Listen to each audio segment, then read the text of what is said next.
live story readings and critiques from both published and unpublished authors in today's live stream. So you're going to want to stick around. And if you want your story read and you're hopping into the live, I have posted the link down below. You can send an excerpt of your story to thecreativeghostwriter@gmail.com, and I'll add you to the queue so we can get your story read and help you become a better writer. Welcome to Kauffman Writes. I'm Kauffman, and this is my daily creative writing live stream where we talk about all things creative writing. Now, as we're starting into the show, we're going to start off directly with our daily writing sprint. So as writers, we're going to try to get some writing in today. Let's see. Welcome. Hey, what's up, Akio? Welcome to the stream. Akio in the house.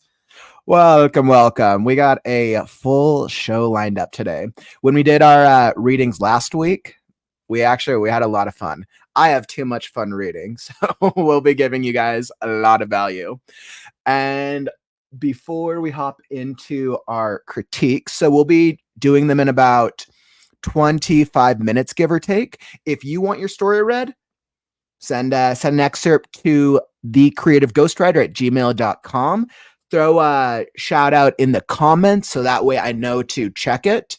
But in the meantime, we're going to hop straight into our first review, our first writing sprint. All right. Let me throw up the banner.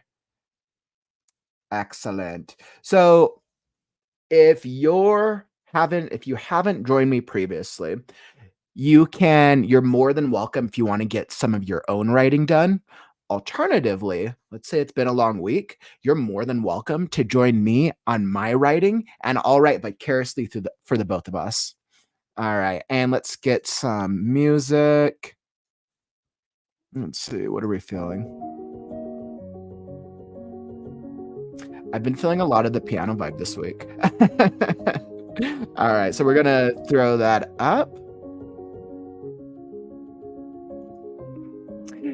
Thank you. Yes. I'm trying a new look with my my mini studio over here.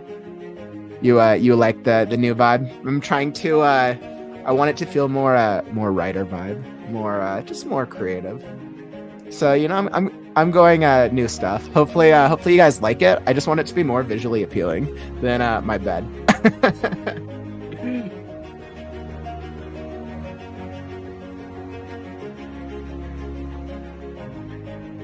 Hey, what's up, Jessica? Welcome to the stream. Thanks for the like and thanks for joining today. All right, so we're going to hop straight into our first writing sprint.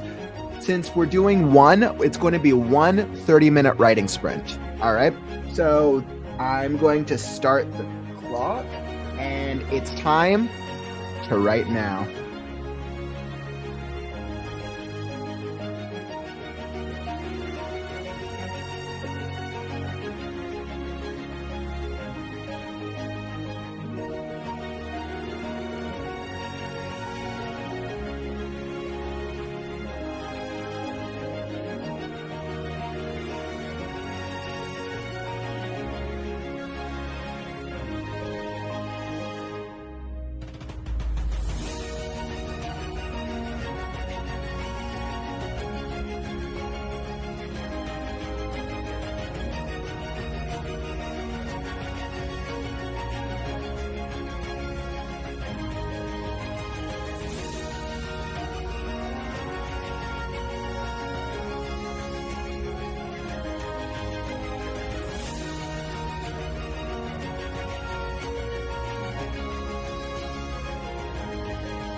Thanks for stopping by, Kia. Appreciate you.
Hey, what's up, Vaughn? Thanks for the like. Welcome to the stream. Thanks for dropping by, my man.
Perfect. That was a good stopping point for me.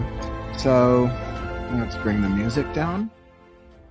All right. So I feel like I made really good progress in that section. That was a great writing sprint. As I think about this section of the story that I'm in, I ask myself, how do I continue to tell this journey of the last scarecrow, who right now with the scarecrow, the crow, and a pixie, and they've been trapped by this group of pranksters of inanimate objects in this world. And I'm asking myself, I'm playing around with how do I make these inanimate objects feel real? And I think in the second draft, I'll probably refine the culture of this area. But I wanted it to be like this weird mix of like a fairy tale, but kind of like a dark horror where it's like these inanimate objects, but all of them have been cursed with this insatiable hunger. So all of them, like at first glance, seem like they're normal objects who are kind of flapping around, kind of like a Disney or an animated character. But then you get close and you're seeing like they all actually have these like razor sharp teeth, and they've survived by literally eating things alive. So I think, yeah, I think it's fun. Where it's only going to get worse for the last scarecrow. So we'll see how that pans out for them next time on tomorrow's stream. But all right, let me throw up. So once again, thank you. If you popped into the live stream or you're watching this on the replay, today we're doing some live story reviews, critiques, and readings.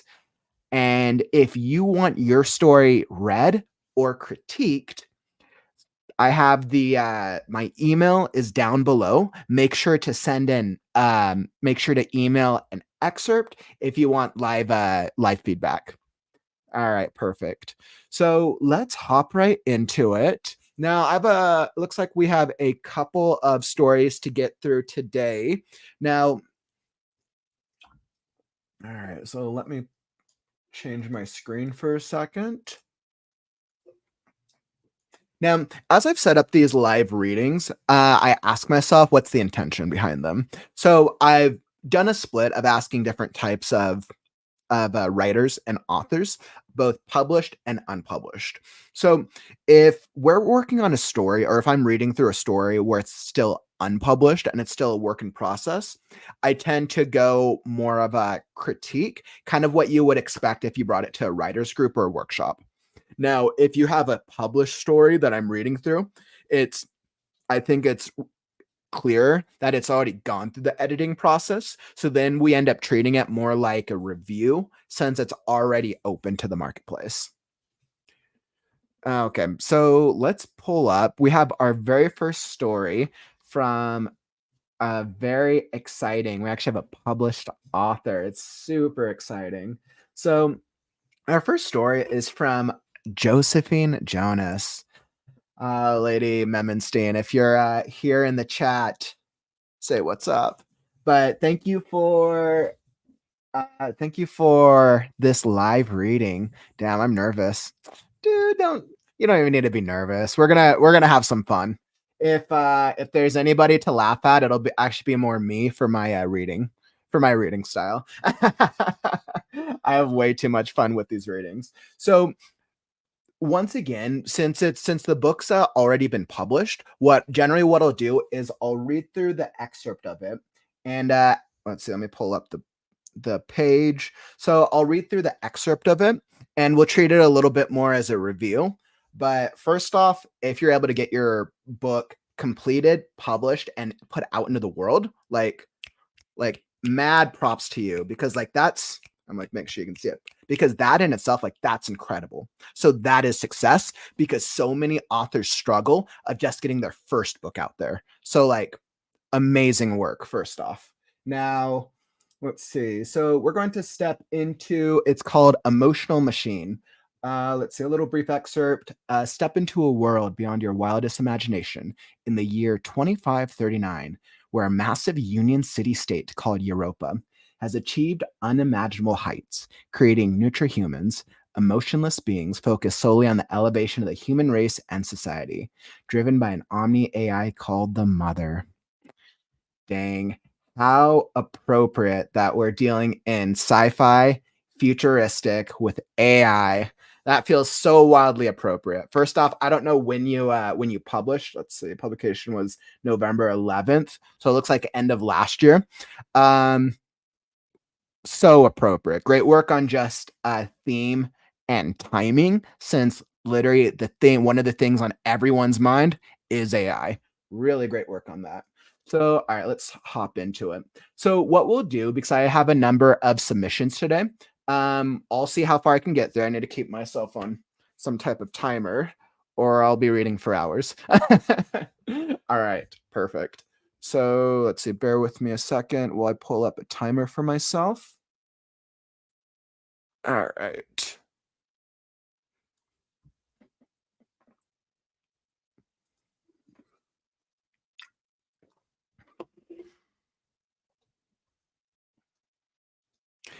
Okay, perfect. I got it going on my other screen, so you guys don't need to worry about it. Awesome. Okay. So we're gonna hop right into the preface, and let's see what we get. Let's see as I'm hopping. Hey, thank you. Yes, this was my great inspiration. Yes. Excellent. Awesome. And Bobika's, hey, welcome to the stream. We're just doing some live readings. Welcome, welcome. Sit back and enjoy. All right.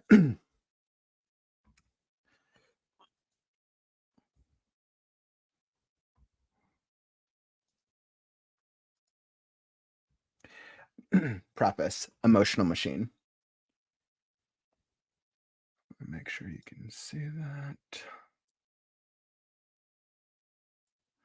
And once again, I've blown up the size of the reading of the words so that way you can read along as well. All right. In the pain of our pasts, we are always alone. With what we've been through, those black spirits clutching to our souls, sucking your light out, swapping it with despair and misery. With the nightmares that haunt you for years, covering with ghastly hands your point of view, life that you should enjoy. But every time we share it with someone, those people that care about us deeply, you give one piece of that suffering away. And as they heal your dark soul, slowly, your scattered mind, they leave the light inside you that shines bright even when they're gone. And their undying love, the hope that this is just enough. Do not let loneliness kill your soul. Uninvited guest. Flat plains covered in white winter dust were spreading till horizon before my eyes, making me feel lonely and unsecured. Open and severe fields were scaring me much, especially at this time of the year. I could hardly think about them any differently. It was never easy to live in those parts of the world, and harsh winter wasn't making it any better. My frozen from icy wind's hands hurt me more and more every second, and the relentless weather didn't have any plans to anyhow ease my pain. I could barely move my fingers, digging a hole in a fluffy, freshly dropped snow, trying to uncover at least a small piece of frozen lake underneath. Looked like the lovely raven that was circling above me for some time made an interest in my work, as he landed on the only nearby tree a few meters away, observing me carefully from the highest of the branches. He watched my every move, every heavy breath, knowing it's his best occasion for a free meal in a long time. In an ebb of a thought, In an ebb of a thought, I threw some small, frozen, solid dried vegetables I had in my pocket towards him, and immediately the bird took off and landed in front of me, still watching me attentively, twisting his head left and right. Surely that wasn't what he was planning for, but I rather leave those fishes for myself. Raven's beak was hitting carrots and potatoes time by time, pecking small holes in the ice.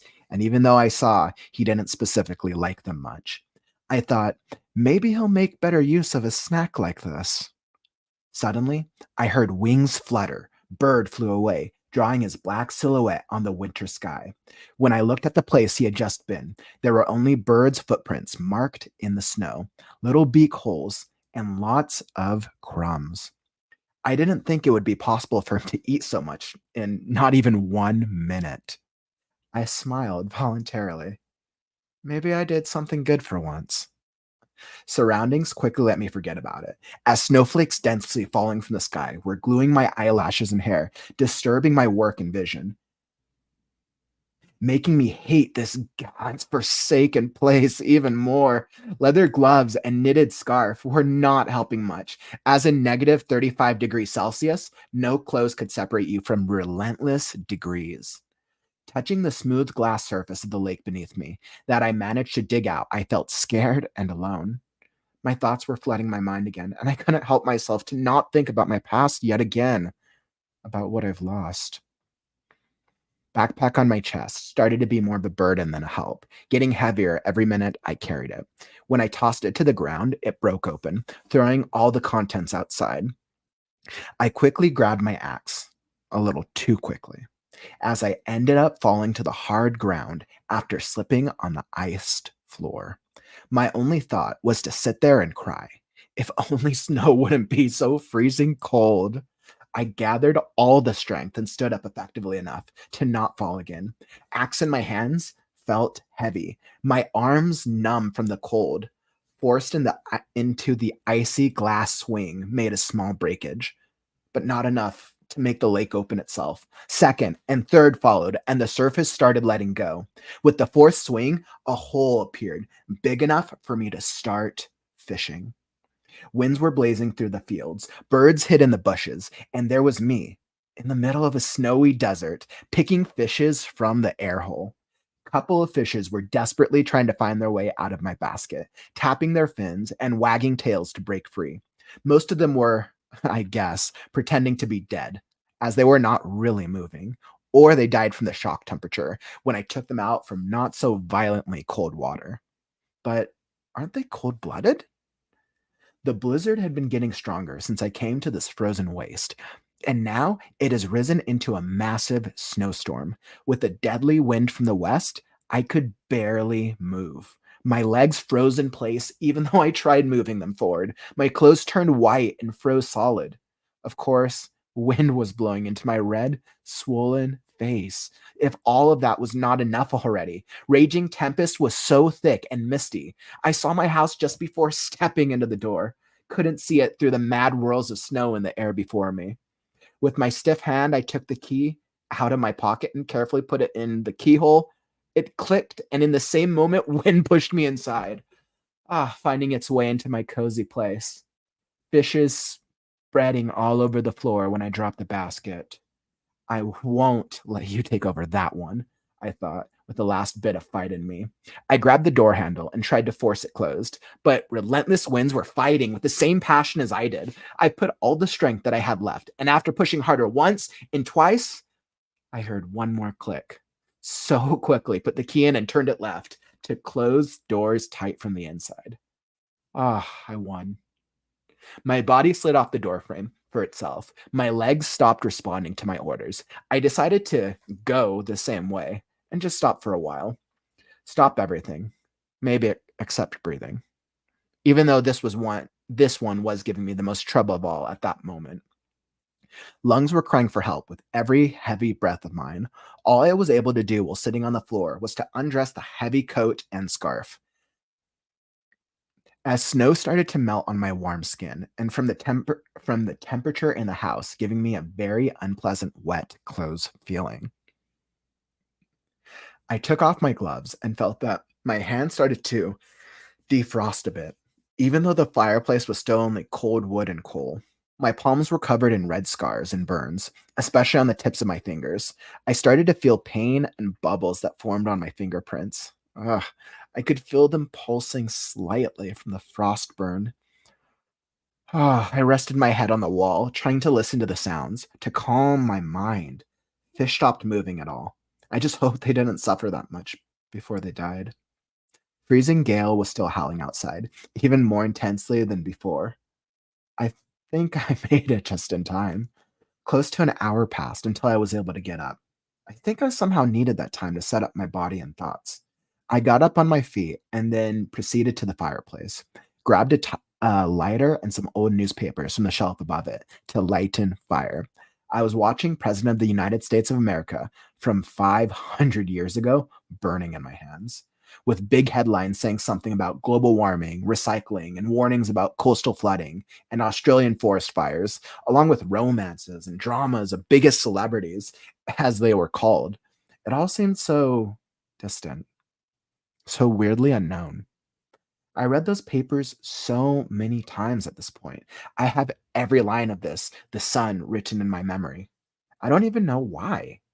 I guess to just keep myself sane, to know how life was before, how to speak, what the words are, how to build sentences, even though I didn't really need them for the past year now. This life was so much different back then. Not that long ago, we all were just living the best out of our lives, or so I thought at least.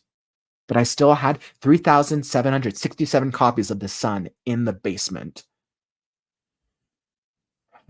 I won't cry after that specific one. Small flames became bigger and bigger as I was looking at them, taking over small branches and kindling first, then started to slowly hug and burn sides of dry oak logs, crackling loud. There was something calming in watching the fire burning. It gave such a primary feeling, a feeling that makes me think we don't differ much from people before us. We are still as intelligent and as stupid as we were. Doesn't matter how many technologies doesn't matter how many technologies humans invent, how much money we forged from copper and printed on papers within centuries. Where in the universe we've been until now, we will always be afraid of the unknown. And the more we know, paradoxically, the less we understand, unless we are able to control it. And that is another biggest fear of humanity, being able to control. Oh, I've lost all hope. It keeps telling me to forget. My mind, it doesn't give me peace. It speaks to me every day, says I'm an idiot, that I need to let go, forget, and move on with my sad, lonely life. But my heart still keeps that small, tiny ember of hope alive in a deep slumber, waiting for that day to come. This hope was killing me, and it kept me alive at the same time. It's the only reason I lived, and the only reason I wanted to die tonight, like every other endless night, lying in wait for something that is not real. Why would I believe? Why am I so naive, so dumb to keep that within me, nurture that hope again, to almost kill it the day after? Why would I believe you in the words you said, within all the lies that you told me, all the secrets you hid, between everything that you confessed to? How can I make sure this one was the truth? It has been so many years, so many long, lonely years, so many winters with mountains of snow, harsh winds, and overwhelming emptiness. Days with rivers of tears, nights without sleep, being scared and alone, trying to pretend everything was okay, live through this painlessly. Oh, how many days I've cried, remembering that warm summer evening in my mind, feeling lucky I am alive, naively happy to see what the future holds. I can still hear myself laughing, seeing your eyes. I can see the cloudless sky above me, feel a delicate wind on my face, and last day, strokes of the sun slowly going down under the horizon, painting over blues with violets and oranges. That one day when I felt so amazingly happy, when all the unexpected became true, when the sky was forever covered in black, stormy clouds. My eyes unfolded from the veil. They've been covered for so long, my soul rotted. My heart broken. That one day, I've lost everything I ever loved, I ever had, I ever cared about. The day I've fallen into the black hole, seeing your lips moving and saying all those words, I never understood. Trickles of shame drip from my eyes. a wall of misunderstanding rising before my eyes, between us, and a flood of words coming to my ears that I never wanted to hear.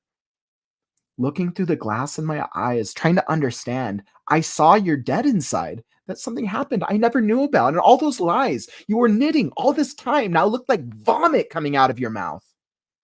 I didn't look at you like a human anymore. You were a monster in my eyes.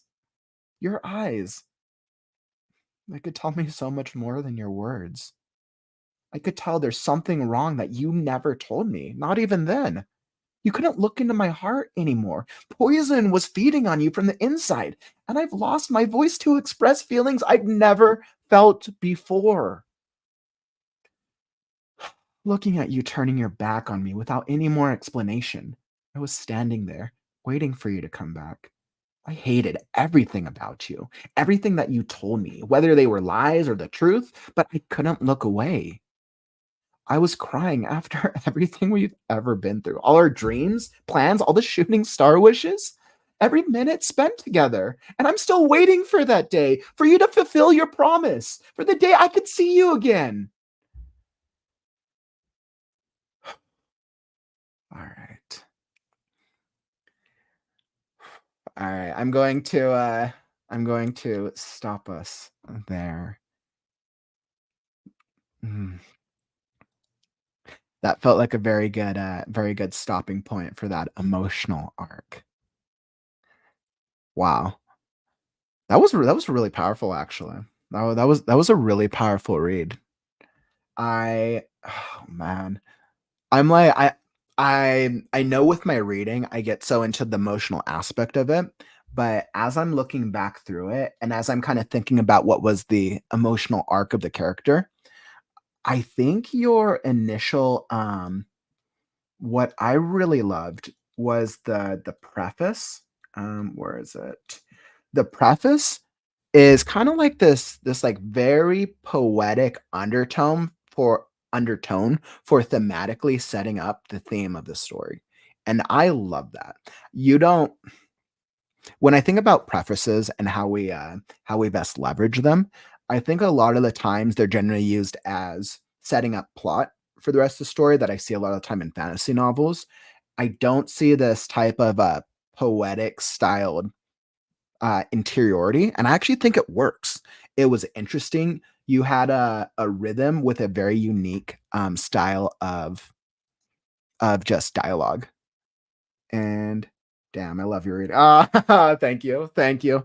I hope, I wanna do it justice. That's what I care about.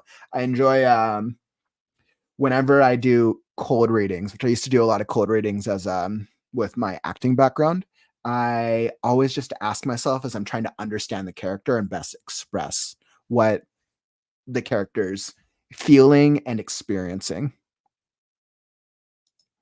Yes, I really wanted to give the premise of the story in the preface. Yeah, so absolutely, the preface is absolutely really it's powerful, and I don't think that it ever needed to be any longer. I think doing it as this page sets up a very good just theme and undertone for it.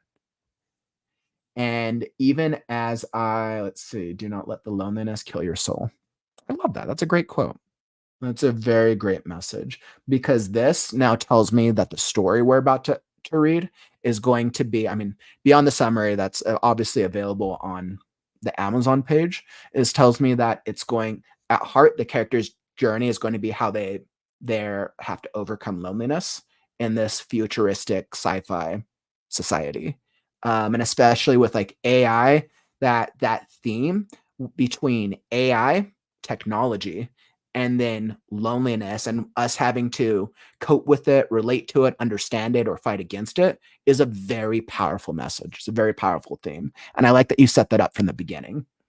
As I think about the first portion of this chapter, it was really powerful. It did a really good job of just setting up the premise of the world that we're experiencing. Clearly, we're in a futuristic world about 500 years or so. I know it said the year in the summary, but I know we're far into the world. The weather and the environment of this where we're currently at is very clear. Like either, I mean, it could be, and where we haven't read enough to really explore it, but it could be that the weather in the entire world sucks, or it could just be in this specific area.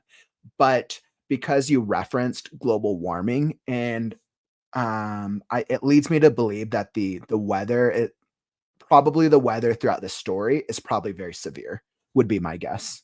I think you even mentioned summer. It's like I think you mentioned like snowy winter, snowy summer, or something like that at some point, and that caught my attention. And clearly I didn't realize at the first moment that she's in literally negative, what, 30, 35-degree weather. Like, yeah, if you've ever been in that cold of a weather condition before, like it's no bueno. Like that's that type of thing where if like you take any piece of your clothing off at all, you're going to get frostbite. So that absolutely makes sense that that's what she deals with the moment that she gets inside the house. Oof. Let's see. Thank you. It feels so weird hearing it being read by someone else. Yeah, it's especially with our stories, and I don't know if you probably have the audiobook for this. I'm not sure, but generally with stories, when either we read it aloud, we're used to hearing the characters in our heads, and then hearing it read by other people. It's just different. It kind of allows us to hear different sides of interiority, dialogue, and other things that we're trying to express. Let's see exactly that. I'm happy to hear that. Yes, excellent. I'm glad because I was touching upon the weather and the environment of the world. Um, I think the real powerful emotional arc of this first section. Now, I know we only got I blew this up a lot. So I think if I was like a normal reader, I would say looks like we got through So I probably got through like a couple pages of this first section would be my guess. So essentially it's interesting because we experience the first arc of this of the main character. Let's see, yeah, it hits differently, but it's good. In everyone's head, the story will be different after all, right? And that's the beauty of storytelling, right? It's that where as storytellers, we want to give enough detail, enough description, enough things that then the reader can take those details and then create their own image, fantasy picture of it. And I think that's the fun part of storytelling, which I absolutely love. Let's see, something else. Well, yeah. So when I think I'm very intrigued by her character arc. Did it because she's technically by herself this whole time. Did it share her name or was I tripping? We haven't learned her name yet, have we? But she has a very interesting we have some very interesting interiority with her. We can tell from the onset that she's dealing with solitude, loneliness, trying to overcome these feelings while also dealing with survival. Which like that's difficult. And I think touching upon that her the way she's thinking about that previous memory with whoever whatever like love interest it sounds like she was close with, and then something about him changed. He grew to think of him as a monster, which that's powerful. That was good. I actually really likes that because then it sets us up for wanting to know more about what's going to happen. It makes me think that he'll probably be involved in the story at maybe some point, unless he was killed off. In which case, if he was killed off, that just provides um, more emotional complexity for her to deal with. Or if he's a character in the story, then that creates an obstacle. And even with like her background, so it's like you use a lot of the past and use a lot of our present circumstances. Like who literally has over 3,000 copies of The Sun. So 3,000 copies of a book in their basement. Like that's just crazy to me. Like, but that shows her character, right? That shows just how much she cares about the past, which is interesting because she cares about the past. The world of AI is the future. So I can tell that the past and the future is going to be another thematic undertone of the story. Yeah, very, very fun. Very great read so far. I would absolutely love to read more. I'm very curious to explore her character and see where she goes from here. So once again, Lady Memenstein, Josephine, I thank you for sharing your work. I know it's always so nerve-wracking whenever, you're having other people hear it, especially right out loud, but thank you. It was definitely a really cool read, and if you're hopping into the live stream or you're watching this on the replay, here's the Amazon page. If you wanna know more or you wanna go check it out or go purchase a copy of the book, I was like, "Wow, I can get $0 with my Kindle points." If you wanna check out more, here's the, Amazon link. Let me I'm going to throw it up in the chat. Let's see, Emotional Machine.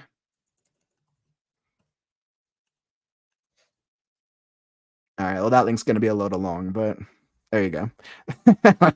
Hopefully, we'll see if that actually works or not. It's like I, like, posted in, like, 3 things. So what I'll do is, I'd say go search it up on Amazon, and then, I'll also post there's probably an abbreviated link on the, after the live stream, and I'll throw it down in the comments so you can go check it out.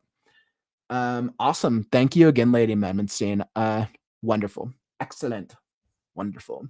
All right. So we're going to hop right along to our next story.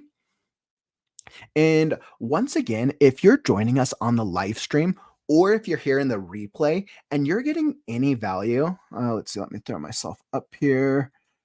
So while I pull up the next story, if you're here on the live stream or the replay and you've gotten any value out of this reading, out of the writing sprint, or anything we've done so far, follow and or subscribe. I do daily creative writing stuff every single day, live streams, videos, and short content.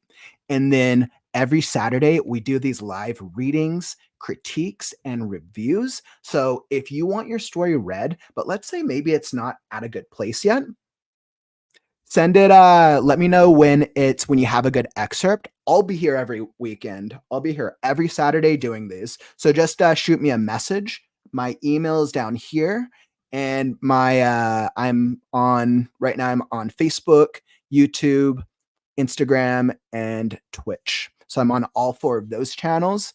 But as you can tell, I have too much fun with these things. All right. So let's hop into the next story.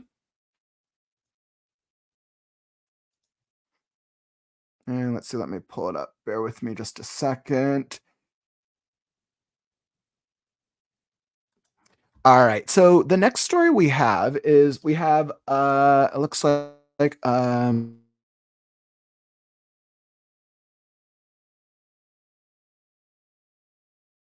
Manor. Oh, okay. So let me throw up my banner here. It looks like we have a work in progress. It's called Crosslight by Jamie Charles. Jamie, if you're here in the live stream, just say hey and post a message down in the comments. So whenever I put these works out and whenever I put out readings, I always like to reach out and connect with authors and writers to get a better sense of what they're working on and what types of stories that I'm going to be able to like share. Now, with works in progress, usually I'll do it a little differently because they're still in the development stage. So what I'll do is I'll read through it.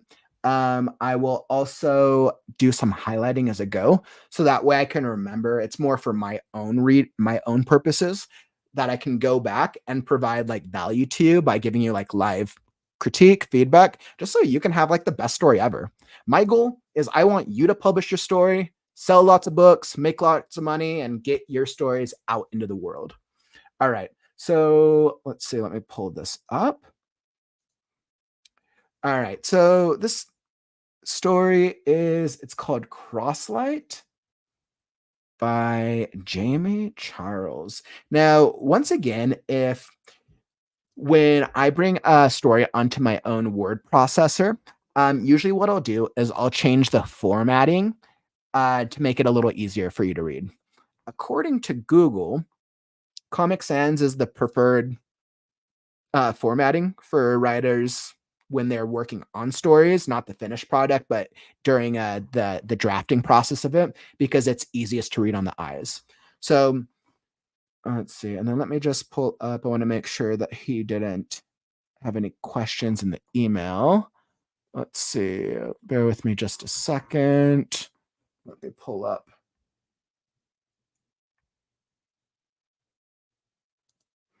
Okay. Actually, bear with me just one second, guys. I'm just needing to get some of these messages. Uno momento.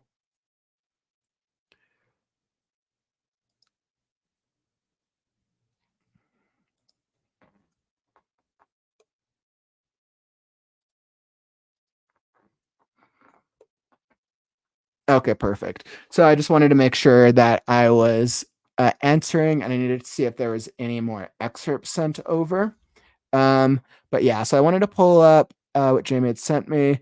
Hope this finds you. So he said essentially this is book one of the Crosslight series.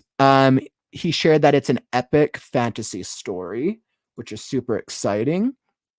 Let's see. Crosslight. So here's the brief little pitch for you.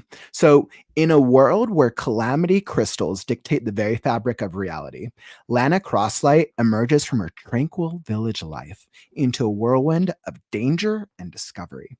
Propelled by the mysterious death of her brother, she finds herself the vessel of a calamity crystal and at the epicenter of an ancient prophecy. Crosslight is the story of Lana's relentless pursuit to uncover the truth, claim her power, and realize her dream of becoming queen. Her journey is fraught with challenges that test her strength and resolve, promising a tale of bravery, intrigue, and ambition.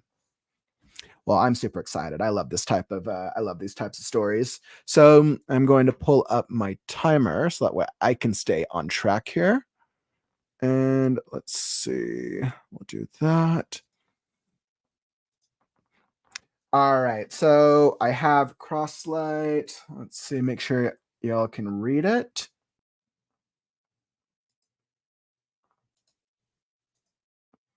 All right, perfect. All right, and the timer starts now. Okay. Crosslight. Prologue.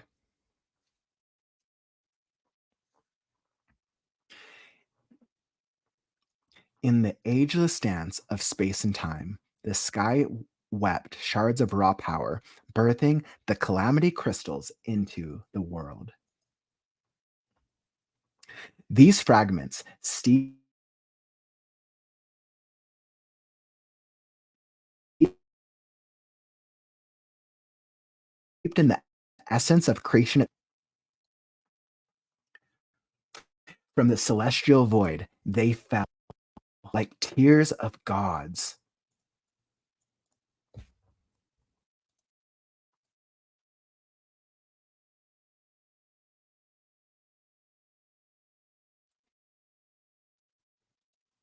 Embedding their legacy deep within the earth's embrace. The All Mother eased frothy grasp onto the shores of Almeria. Her fate was irrevocably altered by the touch.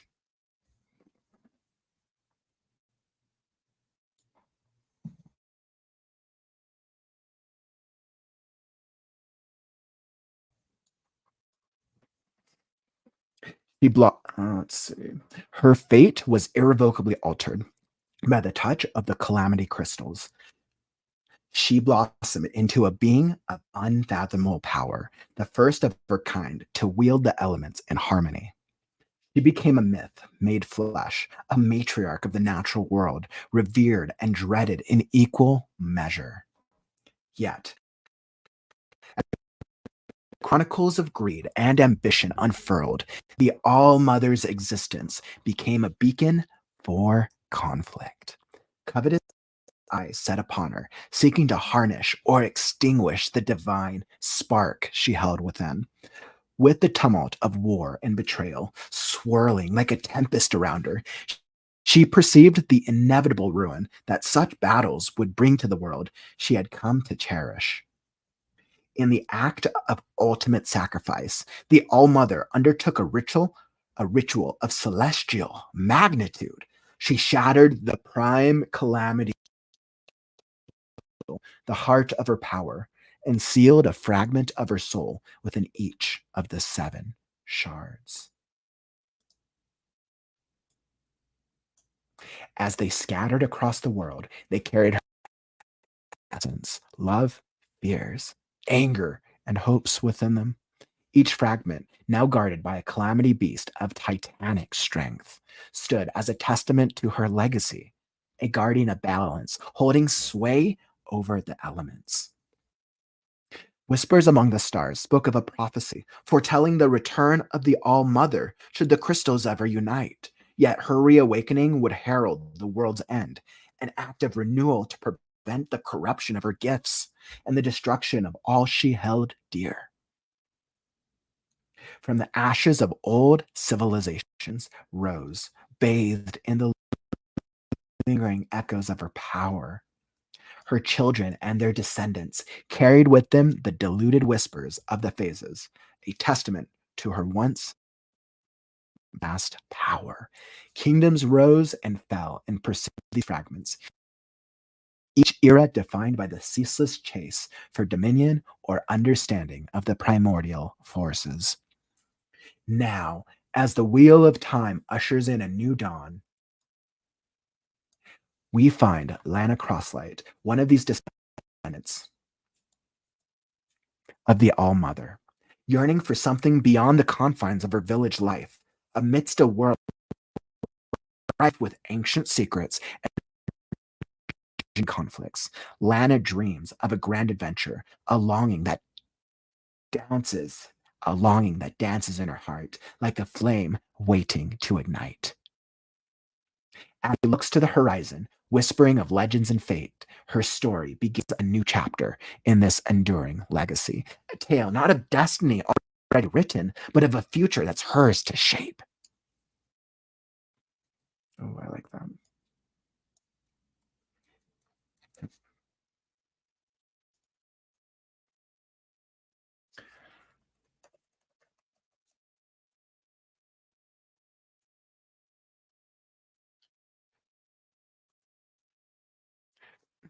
Chapter 1. Fires of an unending degree blaze through what was once a well-known land. Amidst the destruction, one stood, poised for action against a cloaked figure, blocking their path. As the sounds of war echoed, a haunting melody of chaos and destruction, words of a dark and ominous tone carry the weight of 1,000 battles. The world as you knew it is nothing compared to the one you now witness. They said, this is who you are, Crosslight. Wake up to reality. This is who you are, Lana Crosslight.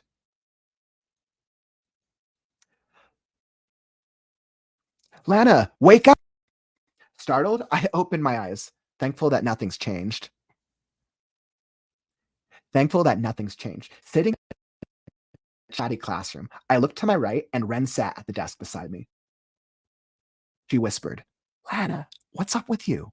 What's got you tired? I glanced over and all I could do was yawn. Just a late night sparring session with Dad. Ren sighed as she shook her head. You know we 2 weeks before we leave for the academy, right? Yeah, I know, but I can't help thinking, what if I don't get selected? Ren paused momentarily, but the classroom door swung open before she could answer. All right, class, it's the end of the year. I know many of you plan to go on and apply for the RSU, and to that, I wish you all the best of luck. But with that being said, I'm sure you all know that to be selected, you must show that you possess at least one of the 8 phases and can perform a skill set. Miss Reyes announced, dropping a stack of papers on her desk. By the looks of these stats, it seems only a few of you will be going anywhere. It might be time for some of you to consider other career paths. The class grew silent. That, or I had somehow tuned them out.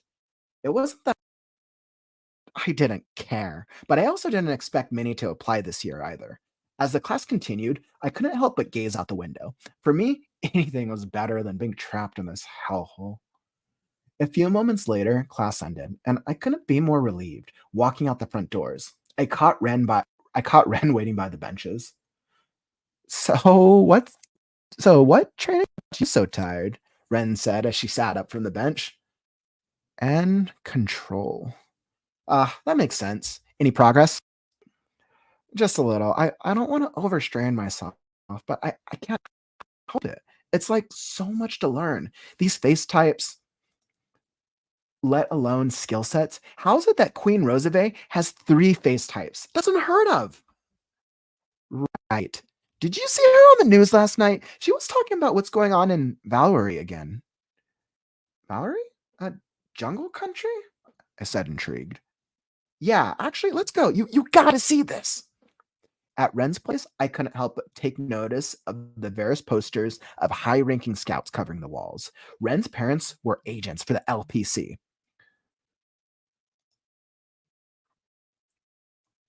So it was no surprise that her room was decorated with scouting paraphernalia. Her desk was cluttered with notes and diagrams, but she had just enough space for her laptop and speakers. Ren turned on the TV, and I noticed a large guard beside her bed. What's that for? I asked, pointing to the gourd. It's a carrier for Goomba, Ren. That's right. I remembered she has the face of Sky still skill set manipulation. But does he still have a mind of his own? Oh, yeah, Ren replied, laughing. He takes up a lot of N when he's out and about. So my mom got me this gourd. It recycles any N I lose from him back to myself. As Ren flipped through the channels, a reporter's face appeared on the screen. Breaking news, it's been reported that Fena, the calamity beast of Valerie, has been slain.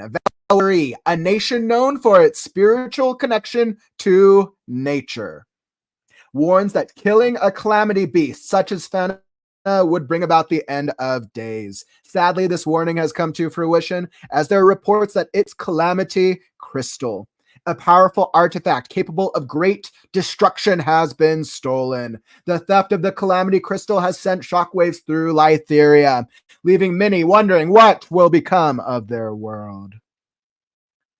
I was taken aback by the news, but Ren's excitement only grew. Wait for it, she said, anticipating the next segment. That's when the camera cut to Queen Rosave herself, standing alongside Queen Vixie of Valerie.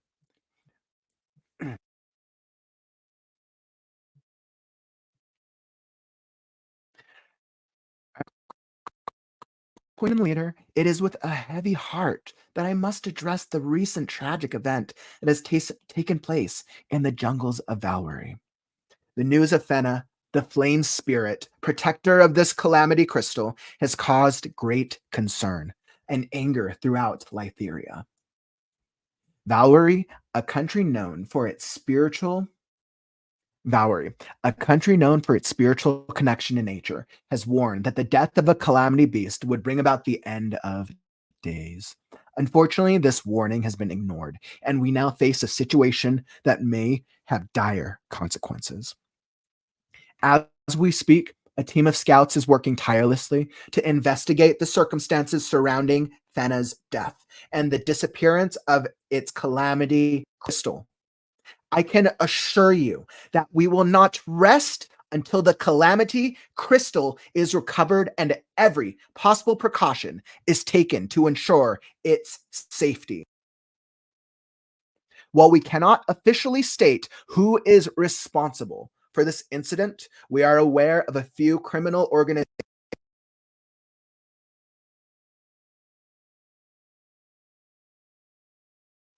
believe they may be involved in this heinous act. Necessary measure to bring them to justice. I understand that this news may be alarming to some, but I want to reassure you all that our Rosarian scouting unit is prepared to handle any threat that may come our way. Our enemies should not underestimate the strength and determination of the RSU, and we will not rest until justice is served. In these trying times, I urge you all to remain calm and vigilant. We will get through this together and emerge stronger and more united than ever before. Thank you. As the news report ended, Ren turned off the TV and turned to me. That was pretty interesting, right? She said with a smile. But I was lost in thought, my mind still on the Queen's speech. Can you imagine being her? I said dreamingly. To be so powerful and respected? That's my dream. Ren laughed. You've been saying that since we were kids, Lana. No, but it's not impossible, I said, determination in my voice. One day, I'll be the best scout in all of Lytheria, and then I'll be queen. Ren rolled her eyes, but smiled nonetheless. Well, if anyone can do it, it's you. Just then I remembered something. Oh no. I completely forgot. I have to meet my dad for training in 10 minutes. Ren looked at me in surprise. I thought you were free today. I wish, I said with a sigh. My dad's been pushing me harder than ever lately. He says the only way I'll be queen is to work harder than anyone else. Well, he's not wrong, Ren said. But don't push yourself too hard, Lana. You don't want to burn out before the academy even starts. I know, I said, grabbing my bag. Thanks, Ren. See you later.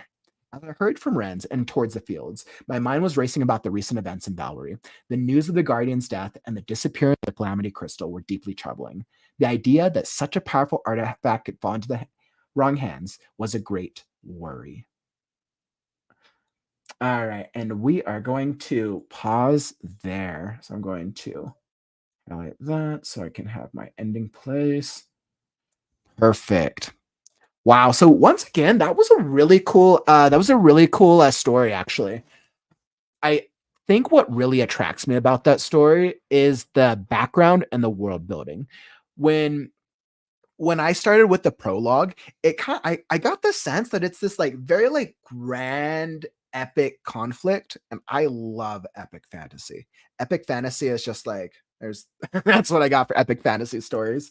And I think the conflict that we get to explore with these characters with Lana, yeah, with Lana and Ren is very interesting.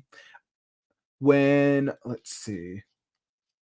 So I'm going to bring myself back up to the top. And once again, if the formatting is a little funky, it's probably because I had to blow it up so that way I can make sure that you all could read along.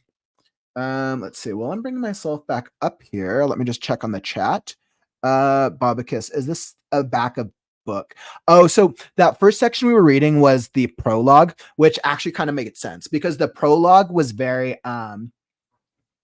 it was very much like that opening narration of like a world and the conflict of the world. Let me think. Let me pull this up. And once again, Jamie, say something if you're in the chat, but the prologue kind of reminded me of a kind of like an opening sequence to a game, which I actually thought was super cool. It made me think that I was about to explore like Final Fantasy. Like and especially with the touch upon on like crystals, like that is so cool. Touching upon those sorts of worlds as an undertone and a reference is so exciting. All right.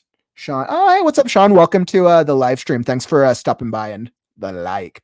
So let's see. So one of the things that I really enjoyed, let's see, let me pull that up. All right. So one of the things that I really enjoyed was you have some very good descriptive dialogue that really tells the story from what's going on. So you use things like Celestial Void, Tears of God, and their legacy deep within the Earth's embrace.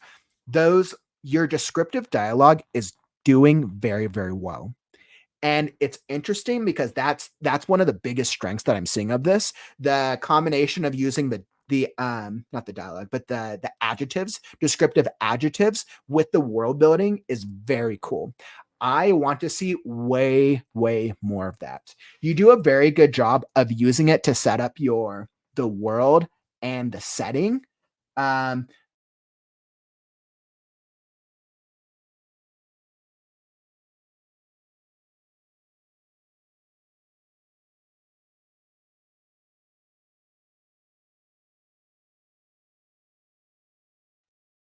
you guys are with me. Perfect. All right. So my screen froze on me, but I'm still here. So I want to make sure that the adjectives that you use, that it stays apparent throughout the story. When the first prologue is different because we're clearly getting a setup of this of the challenge and the struggle between the world and the calamity crystals and the beast and the power, and that's all cool. That's all interesting to me. In when let's see, when I ask myself something to think about, because this is always a good narrator trick. Who is narrating this very first the prologue? Is it is it intentional as you, the author, is narrating it to the reader, or is it being narrated by some character in the story? And I think sometimes clarifying that can help better um what's the word, can help better hone us into the story itself, because it just helps with that character development. It's interesting because from the way it was written, I almost had the sense that it was being told from like some almost kind of like some regal, some grand character, or maybe some like a minor character who was like telling it to somebody, because it feels like a story. It feels like somebody was reading out of a storybook, and I actually thought that was pretty cool. So I think setting up the present moment will help. I touched upon, once again, your use of language was very fun. The heart of her power. So she shattered the prime calamity crystal, the heart of her power, and sealed a fragment of her soul within each of the seven shards. So this tells me that the story that we're about to embark on is how these characters are probably going to have to go collect seven shards, go fight beasts with the seven shards, or something's going to happen in the world where involving these seven shards, because you made a very clear point a couple times between the calamity crystals, the beasts, and the shards. And I think that's a lot of fun. And you touch upon these emotions, which are great. Each fragment is now guarded by a calamity beast. So that makes sense. So clearly they're going to have to learn these abilities to go fight these calamity beasts, which is a lot of fun. And 100% makes me think of a video game. Like, and I love that. So let's see, whispers coming from the prophecy. Spoke about foretelling. It's almost interesting. When I read this part, I almost thought that that the entire thing was like a prophecy that was being foretold by a like a prophet, a prophecy being told by a prophet. That was what I thought originally when I first started in on it. Let's see, bathed. Yep, good description. Oh, so just as a note here, when you say now as the wheel of time ushers in a new dawn, I might consider changing the your wording for this part specifically,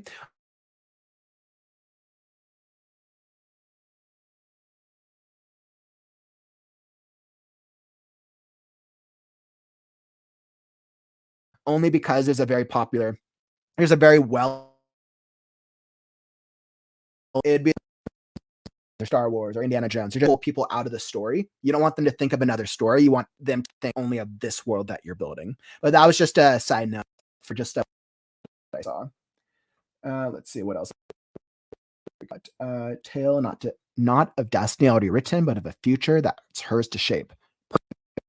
Because this is the transition into chapter one, which again makes me want to think about who's the narrator, because then it makes me think of like, okay, maybe it's some character who knows Lana.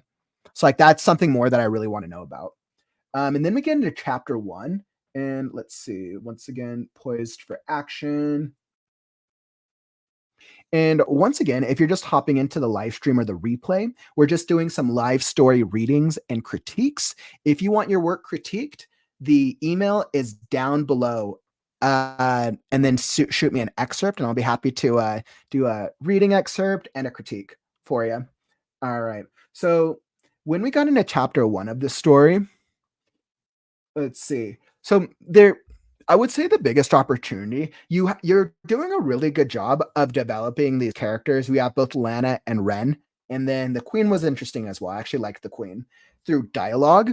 What I want to see a little bit more of is description, and it's interesting because in the prologue, there's no there's no dialogue whatsoever. And it almost feels like the prologue might benefit from a little present moment, or it could benefit from a little dialogue of who's the narrator. But that's a subjective choice. That's completely on how you want to, how you go about that. In terms of chapter 1 itself, you do a good job of establishing their characters. But what I want to see more of is descriptions about what about things like what they look like. I want to see a little bit more descriptions about their actions. And could have I could have totally like skipped a little bit because of the formatting on my. I'm going to pull out for a second because I want to see something. So the entire prologue was a dream, which maybe that's what it was. Maybe the entire thing was a dream. That's what you're going for.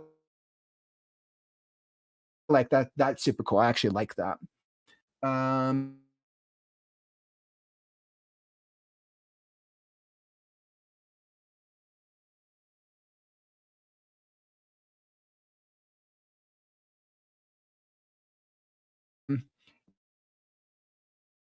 but I think if that's your intention, if it is a dream, use a little more length would be my recommendation. So that way we're a little clear of like, oh, this is a dream sequence, or could it be a dream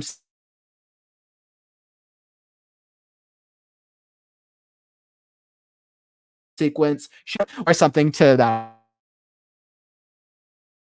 extent. However, it's cool. You can tell that their main the two main characters.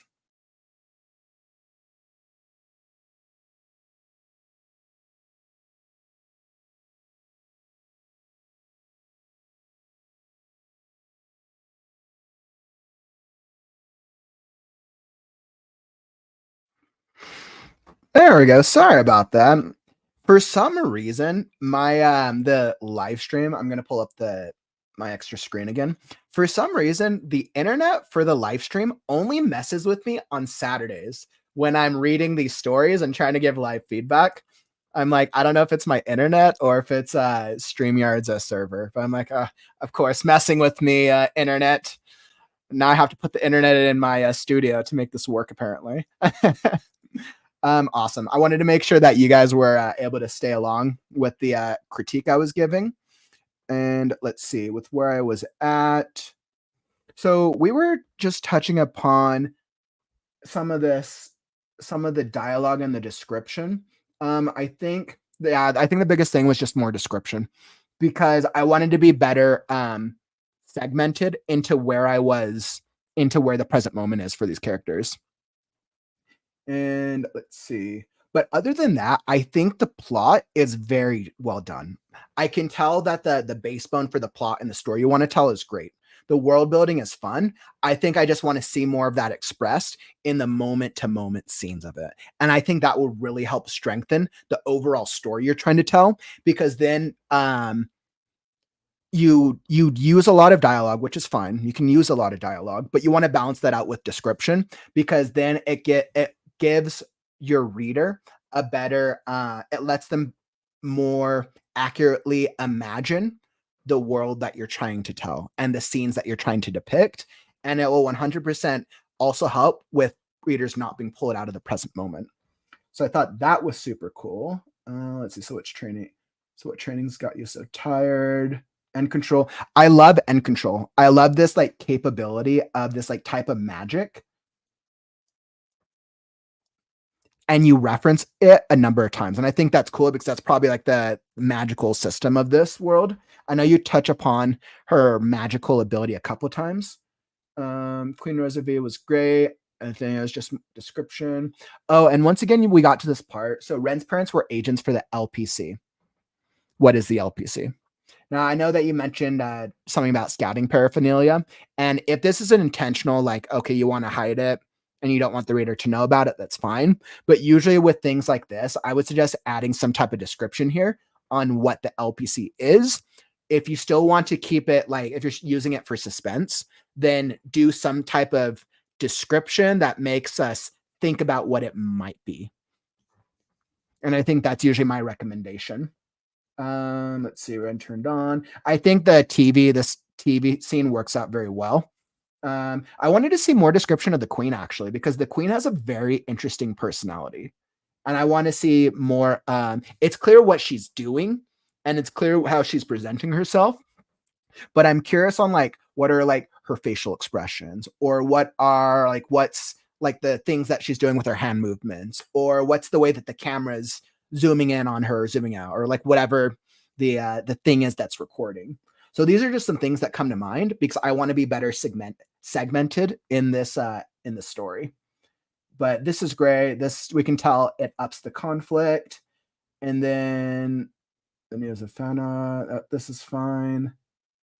And then essentially it brings us to the end of this segment where then it's her, Lana, having to rush off to her training with her dad, which is cool because now we can tell, okay, she's going to have some sort of, we're going to do character development with the family. We're going to do something with her abilities and show where she's at magically because she's going to have to go fight off some calamity beasts later on. Fun story. Excellent. So let's see, Jamie, I think that's all that I have for you. But once again, I just wanted to thank you for sharing. And once again, this was Crosslight by Jamie Charles. And this is book 1 of an epic fantasy series. So thank you again for submitting that, Jamie. I had a lot of fun reading through that. Let's see. Awesome. Let me throw that in. Let me check into the comments. Let's see, Jessica. Man, I don't think I sent you what I was supposed to. I sent a few unedited pages near the end of my novel. Jamie, awesome. Glad. I hope you got some value out of that, Jamie. I had a lot of fun reading it. Let's say I sent a few unedited pages near the end of my novel. Yeah, so Jessica, with excerpts, it really comes down to whatever you want. That's all that it is. It's there. I try to keep these readings totally like what's the word? Totally casual. It's a totally casual experience. The goal is for you to get value out of it, right? Whether that's hearing just it read aloud, because sometimes as writers, we want our stuff read aloud because we want to be able to hear. It sounds one way in our mind, but if we're still working on it, it might sound differently when it's spoken, especially when somebody else. Or other times we're wanting feedback on how to improve it. So those are generally the two like values that I've seen from writers just over time. But let's see. What I'll do, Jessica, is after the next excerpt, I'll pull it up in the email and I can check what it was that you sent me. So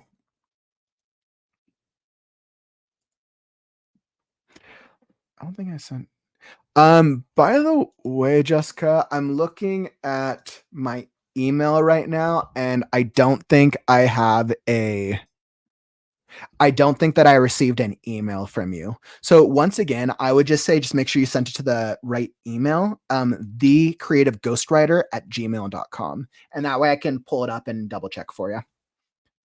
Sean, I know you've been writing a novel, as is the one you are reading critiquing. Will you consider screenplays? Yeah, absolutely. Absolutely. Yeah, Sean, what I would say is if you want like an excerpt of your screenplay read, I would love that. I think I've primarily been doing novels because that's what the interest has been.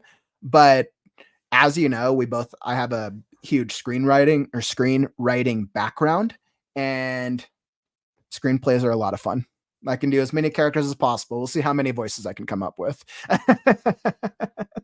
So let me see. Will you consider screenplays? So yeah, Sean, if you want me to do a little reading or do an excerpt of your screenplay, I would say just shoot me an excerpt. I would say I screenplays, we have a little bit more room because it's a little more dialogue heavy. Send me an excerpt to my email, the creative ghostwriter at gmail.com, and I'd be happy to do a reading of it. I'm happy to do it today, or if you don't have something prepared, we can always do it next week as well. I'll be here every Saturday. Awesome. And once again, if you're here in the live stream or you're here on the replay, if you found value from any of these stories so far or anything that we've discussed, follow and or subscribe for more creative writing stuff to help you become a better writer. I do shorts, videos, and live streams every single day. And then every Saturday, we're doing these live story readings, feedbacks, and critiques right here. YouTube, Facebook, Twitch, Instagram. And yeah, just you can send me an email and I'll be happy to add this to the queue for either today or future readings. All right, perfecto. And Sean, excellent. I'll look forward to it next week. I know you're a good screenwriter. I'll be looking forward to seeing what screenplay you're working on, Sean. Thanks for checking it out. Yeah, actually, I was like, I primarily got in stories so far. I would actually love to do a couple screenplays. If you're a screenwriter out there, or if you're working on a script or you've done a script before, just say I. I'm curious to see if there's any other screenwriters out there. All right, so we're gonna hop into our next story. Let's see, Jessica, you said you're gonna go double check where it went. Excellent. So I'll check back on you after our next excerpt. Let's see, and we are going to pull up now Souls. All right, so we're bringing back Pyrates.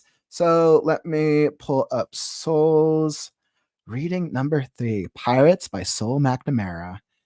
Sol, if you're here in the live stream, just say something in the comments that way. Excellent. Yep.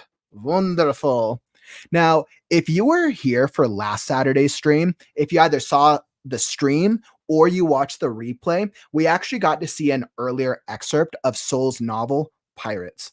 And it was really good. It was a really fun little read where, let's see, the excerpt that I'm going to be reading today is a little bit longer.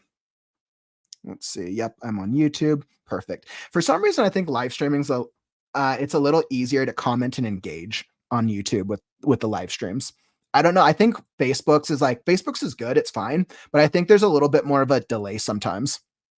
All right. So let me pull up your stuff.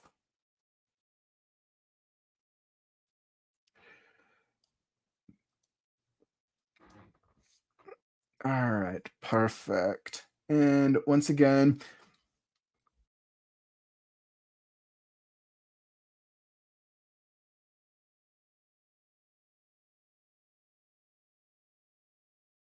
and so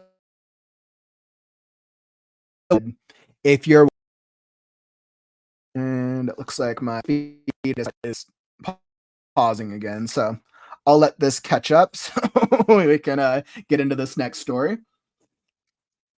All right, here we go. So we got this. Perfect. So reading number 3, Pyrates by Sol MacNamara. And Sol, I realized I should have for anybody who wasn't here last week, I should probably touch upon your summary once again. Let's see. Let me pull it up. All right. So Pirates is a book, is a novel that Sol is working on, and it's actually sounds like it's getting closer to being done, which I'm super excited about. Let's see. And then here's the premise for this. So Pirates. Set in a distant future where the world is a vast expanse of water and scattered islands, echo the golden age of piracy. Kasai, a 17-year-old, is forced from his village after a devastating storm. Alongside a group of pirates with an unknown connection to his mother, his quest to find his missing father thrusts him into the sights of a formidable pirate, but their interest in him is a mystery. During a confrontation, Kasai unexpectedly unlocks latent powers, but mastering them becomes a race against time as his foe pursues him. After confrontation leaves his abilities wanting, he soon learns that his foe has targeted his brother's family, and Kasai must race to save them. But can Kasai beat a foe that has yet to yield to him? And will his father, who Kasai knows is nearby, finally reveal himself?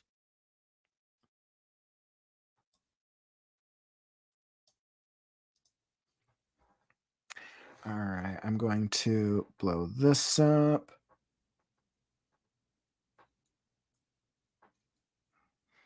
Perfect. I included the little picture so you can see our heading here. Ooh, and by the way, it releases on June 13th. So if you like this story, you're interested in it, we'll touch upon it again after the reading. All right, so we have an excerpt from chapter 11.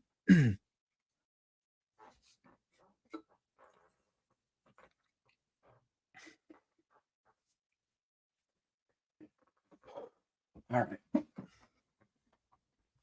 Kasai looked up at the small mountain behind the town. It wasn't as tall as the one on Merrow's Island, but it was close. Kasai turned to Bernard briefly. Survival Island? Isn't this more of a small continent? The last word felt unfamiliar on Kasai's tongue, but he knew the term from old books that had been translated from the pre-water age era. Technically, it's an island. It's just a very large one, Bernard said. They were docked at the fourth port of Survival Island's dock market, one of only two dock markets in the world. It was so expansive that it had to be separated into four distinct sections. Section 1 was on land and held a large assortment of animals or things, heavy enough they could not sit on the dock long term. Sections 2, the fruit and vegetable market, and 3, water. Section 4, the only section pirates were free to dock at without fear of the seaborne, were tools and weapons. Kasai winced as the sunset's light bounced off the waves and ignored the look he got from Bernard. Why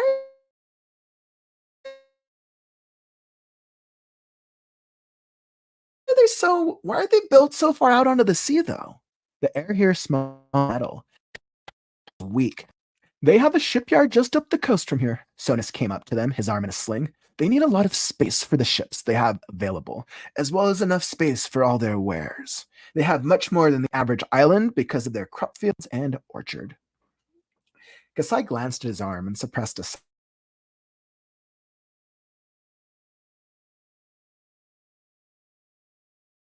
for another few days. It had gone unnoticed for the 4 days Kasai was unconscious and had been in a sling for a week now. Kasai grunted in response and turned away. Although he didn't blame Jonas for Vry and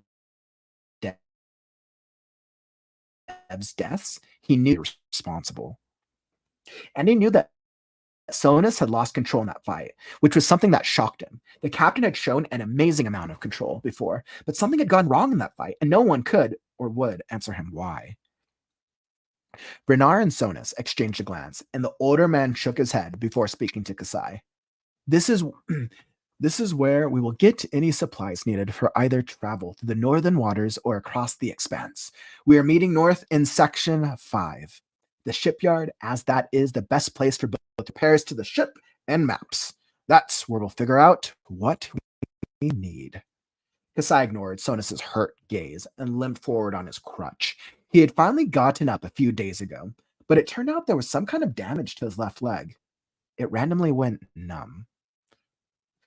So until it either healed or Bernard figured out what was happening, I was forced to use a crutch to walk around. Oix was usually at his side, although currently he was helping Arat and some others buy food and basic supplies. Kasai was a little surprised, but Bernard had nearly forced Oix.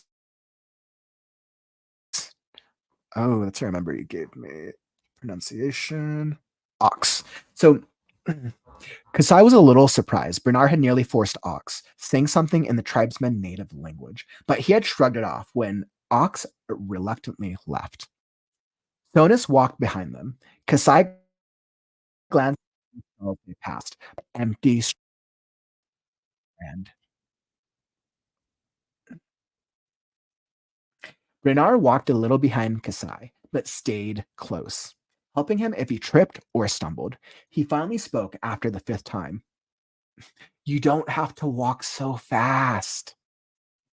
Kasai shrugged. If it means my leg will get better, I will. Bernard glared at him.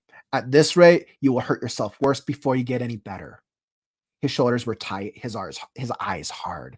Jonas was walking slower than them and quickly fell behind. Kasai ignored the dejectedness emanating from him, keeping his eyes on the path. Bernard glanced back at him, then glared at Kasai again. Oh, Kasai, his skin prickling now.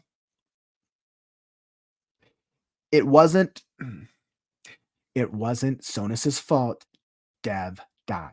We didn't know Stella would be on that ship, let alone that she would have a way to deflect his ability.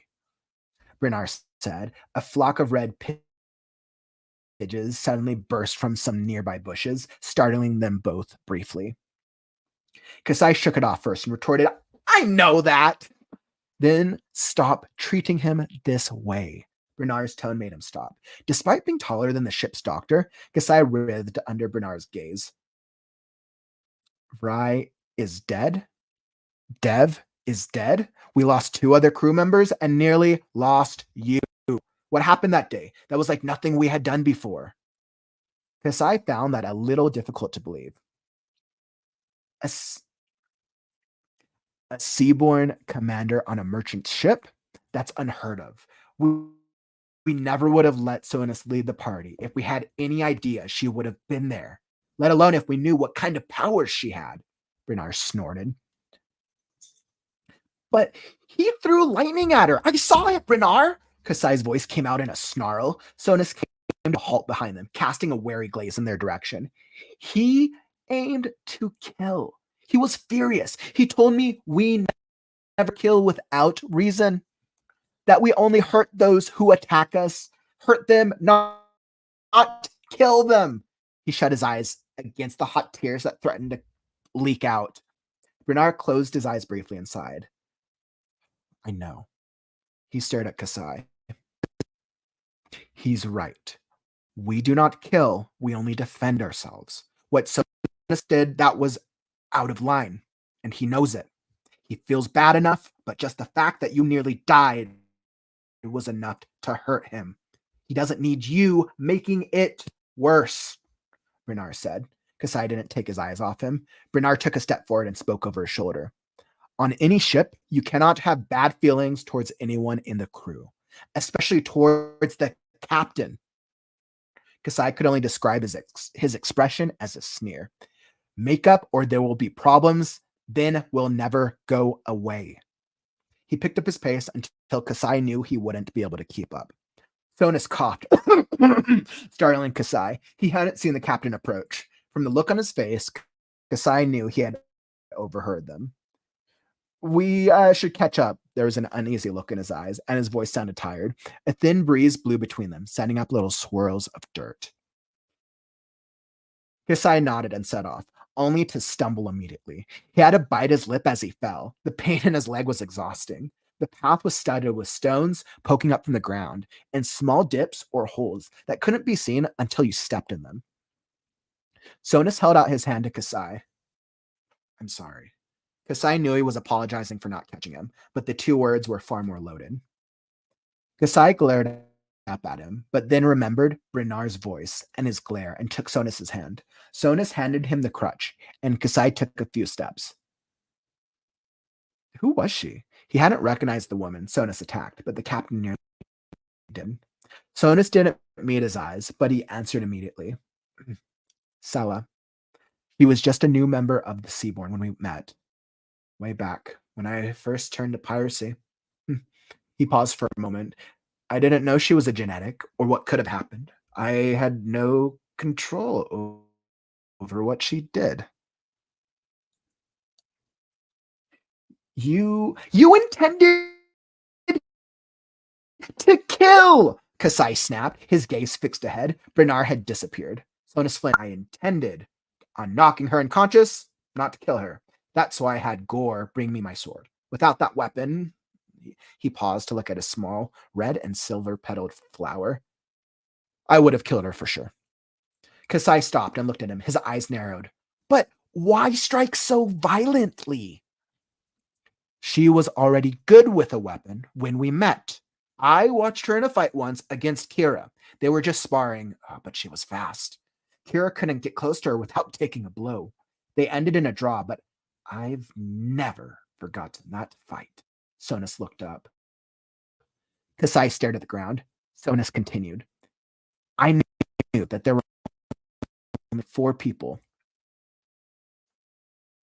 I knew that there were only four people who had a chance of taking her out, even temporarily. But you were indisposed. Ox was helping you, and Ralph was too slow. Ralph was the crossbow user, usually in the crow's nest. Known that well.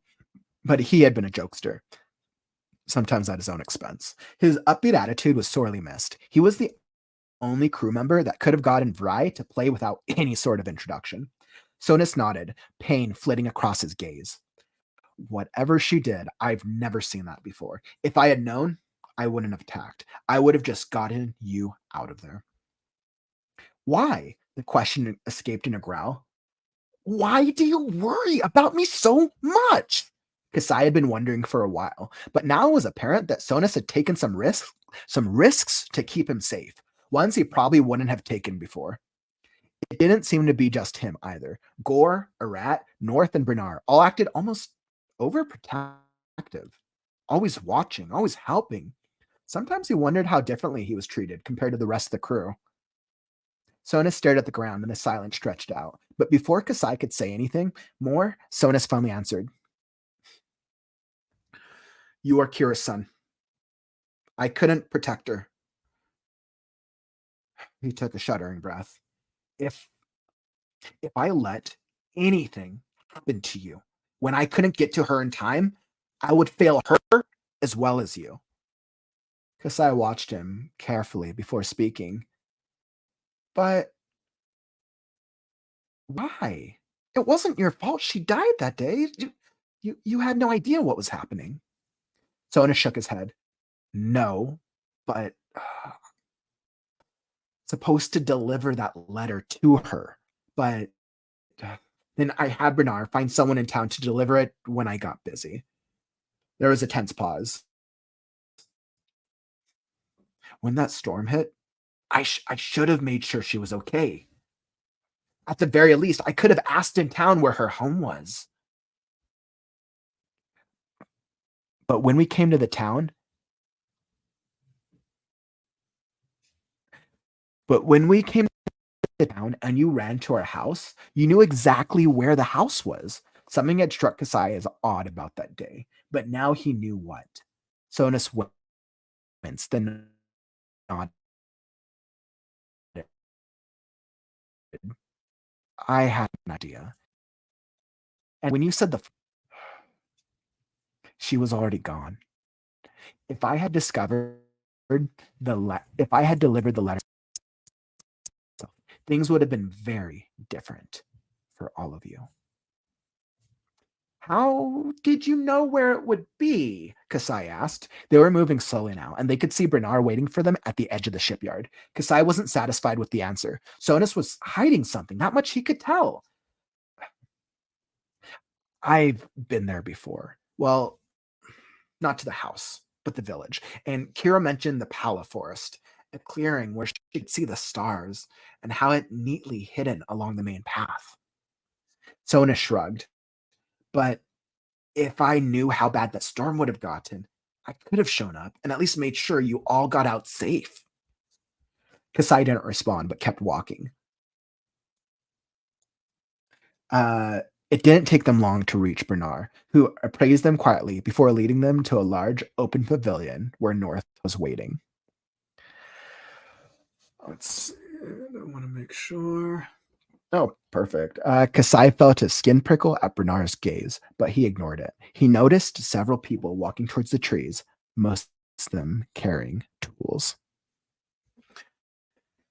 Whew, man, I'm so eager to see how Kasai continues to develop his power, and especially like you could tell that this scene's very focused on character development, backstory, on building their relationships with each other, while also exploring a lot of Sonus's development, his obstacles, and why the crew looks at Kasai the way that they do. Interesting. It was that was actually really cool. I really enjoyed getting into Sonus's character. When I was starting it, I think once again I was trying to get into the different characters that you had on there. Let's see, let me pull myself back up to the end. Perfect. So I think what I really liked about this was that you're doing a good job of setting the scene with these characters. And I think because this was a scene where it didn't have quite as many characters as the last one, and because we don't really get time since when we do an excerpt to really establish characters, this one was a little easier for me to follow along, predominantly because we had less characters to focus on. When I think about the main characters that I did, I think about there was Kasai. Let's see, Brenar's in it. It really feels that Kasai and Sonus that was the very, very real impactful scene. And then we kind of touch upon with Bernard in the beginning, but those are the three characters that we really focused on. They mentioned the other crewmates, which is fine. And I actually like there was one moment where you mentioned the what is it? The crossbowman. I forgot the crossbowman's name, but I actually thought that was interesting. I felt like you developed a personality for that character in a very brief amount of time just through talking about him, and that was actually really cool. Let's see. He's one of the most major characters in the book, along with Bernard and Ox. Ooh, excellent. You're referencing Sonus, right? I'm assuming that you mean Sonus. Um, because I think we already know that Kasai is the protagonist. Hmm. Let me see. So I think what worked out very well was definitely I felt very well segmented in the present moment, which worked out very, very well for us. And I felt I was learning more about the backstory and some of the struggles. When I think about, let's see, Marrow's Island. So they're kind of describing some of the action that had happened. Yeah, so okay, perfect. That's what I thought. So they were kind of describing some of the action that had happened in the previous, probably that happened in like the previous chapter or the previous couple chapters, with the fact that Kasai is basically injured, and the other character, I believe it was Brinar, was also injured. I think there was the two of them, if I got it correctly. Okay, much more because I glanced. Yeah, because they were really talking about the fight, which led me to believe that they just got out of this epic fight. Yep. Yeah, because it was there was damage from the fight, and the captain was forced to wear his arm in a sling. It had gone unnoticed for the 4 days. Yep, yep, yep. Though he didn't blame Sonus for Varandev's death, he knew that. Uh so and just because I might have missed this, was which one was the captain? Because you've probably done a lot of character development earlier on in the story with the captain, and I just wanted to make sure that I was clear on which one it was.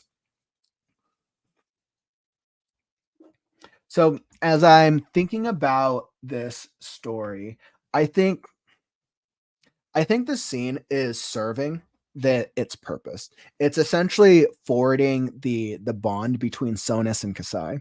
I think the beginning of it is kind of like touching upon. It's kind of like the beginning of it is essentially resolution from a previous. Perfect. Okay, Sonus is the captain, Bernard is the doctor. Awesome. Wanted to make sure that I got that right. Excellent. Kasai, and then that. All right. So that actually makes a lot of sense.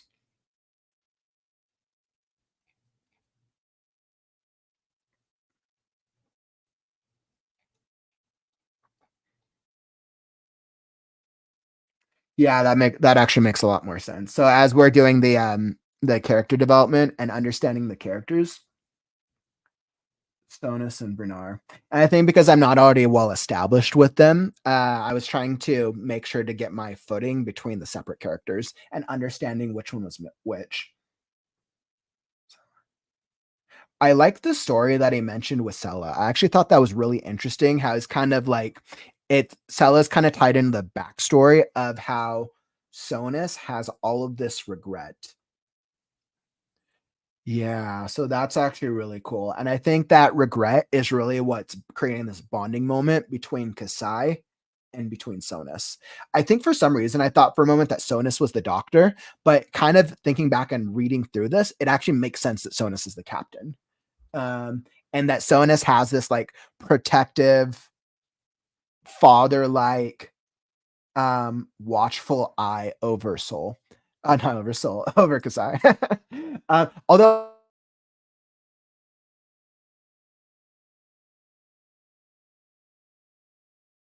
oh,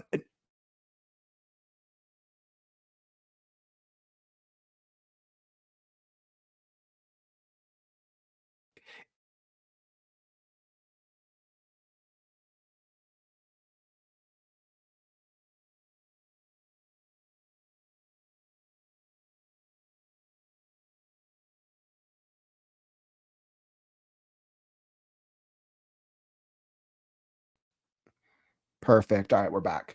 So Sonus didn't meet his eyes, but he answered immediately. So that's good. And once again, so I don't know if you caught it, but I just judging from the scene, I feel that Sonus is the dad. Sonus has to be the dad character. Like that's he has to be. He might not. I could be wrong. And once again, I haven't read any other portion of the story except the excerpts provided, so I have no knowledge of the plot. But based on the summary, um, I feel like Sonus feels like a father or a fatherly character. Either he's the dad or he's going to be a fatherly character that's probably going to die to build tension. But that's just a guess on my part.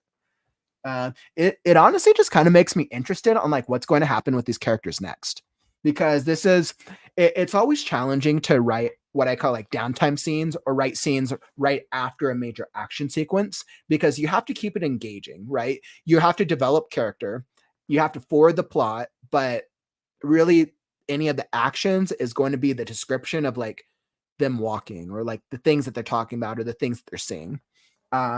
So these sequences are always hard to get right. And I think you do a good job with using dialogue. I think if I were to make any adjustments, mm, you, I don't know. And I think this could be a subjective thing. I mean, if anything, I might add a little bit more description of their walk while when Sonus and Kasai are talking. But I don't know if it's necessary or not, because it's kind of serving the point of it's more about the dialogue of this conversation. So that one's a subjective. I would go either back and forth on that. I think there were a couple times where I highlighted um Sonus looked up because I stared at the ground. Sonus continued. Too many speech tags. Just on this portion, I want to say, and she was already good with the weapon when we met. So it was in between when they were talking about her. I would say like just this section was just too many speech tags. This pulled me out of it for a moment. Because Sonus looked up and then Sonus continued. Because I think that's a change of description. Kasai stopped and looked at him. His eyes narrowed, but why strike so violently? I want to make sure. Sonus, Kasai, Sonus. Yeah, so I think because I know you said you had been touching upon speech tags. I think what I would do with some of these, and I could be wrong, I'd have to brush up on my speech tags, but I think when you have a name like this and it's Sonus speaking, I think a comma would go here because it makes it easier to know that the character's speaking. And I think it's the same even if there's an action. So like something like this, because I stopped and looked at him, his eyes narrowed. Um, and it might be beneficial narrowed as he hollered or said or something. Because I think you did that pretty consistently, but I could be wrong. I'd have to Google just to double check because I want to make sure that I'm giving the right advice. But I think my recommendation would just be touching upon speech tags. And I know you touched upon that. You said that was a focus from this past week. So it's probably something that you're already aware of.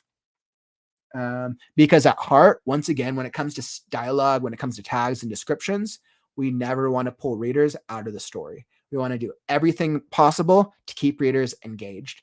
And if your reader ever starts thinking about too many adjectives, too many descriptions, not enough speech tags, or any miscellaneous thing, that's such an easily preventable thing from a technical perspective. Let's see what else. Ox. Yeah, so with ox, it's interesting. So this is a question that I'll pose to you. So with the name, with oix, like obviously it's pronounced ox, but any reader who reads it is going to think based off that, unless the character's introduced at a point and maybe it's a thing. Maybe it's a thing that is like he calls himself ox, but everyone he he calls himself oix, but everyone calls himself ox. Wait, yeah, he calls himself ox, but everybody thinks that his name is oix or something like that. If that's like a thing, that's funny. But I think with that pronunciation and that spelling, I ask myself, what is the intention behind it? Because anybody reading it is going to think oix when they think of naming and dialect. I'm trying to think of like interesting names.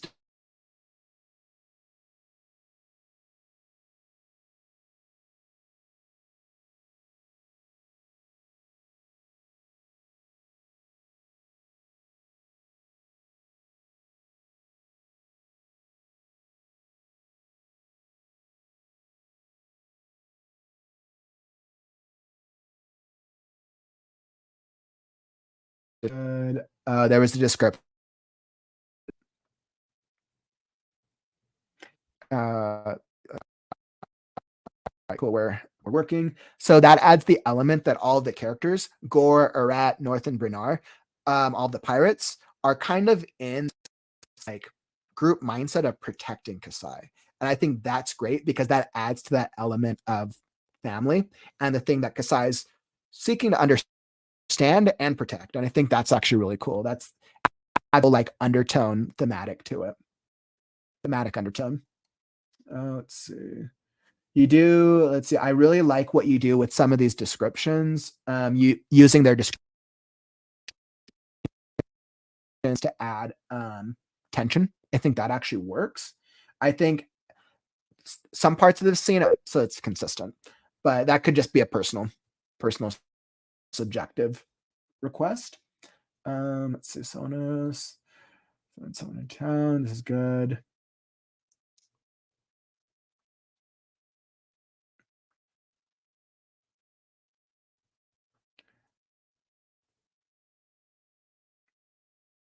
Yeah, and I think I highlighted this because I just love what you're doing with developing the story. And you can tell that this is important as they're touching upon Kira and they're touching upon what happened. And I can tell it's going to be important in Kasai's character development moving forward. And then we reach the end of the section. So once again, Sol, I really enjoyed this section. I just want to read more. That's kind of where I'm at. I'm where this is kind of like a description point in the scene.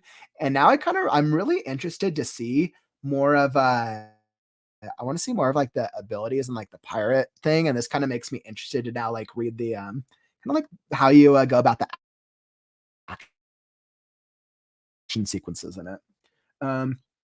Yeah. Oh, something I might actually add to this is more use of the language in this world specifically. Like, because I know in the previous section you touched upon, I, I think it was N, like technology, and it was a certain like style of technology, and I want to hear more of like that language in some of the adjectives here. And you got more of the action sequences, but I think it could still be beneficial for downtime for these like downtime sequences as well. Yeah, so Soul, that's what I got for you today. I thank you for submitting that. I really enjoyed doing that as a read through. Let's see. And so once again, if you're here on the stream or the replay, and you tuned along and you want to check out more of Soul's work, let's see. And let me throw up, I think that Soul had posted a link. Let me see. I'm going to pull up the link so that way you guys can go check it out.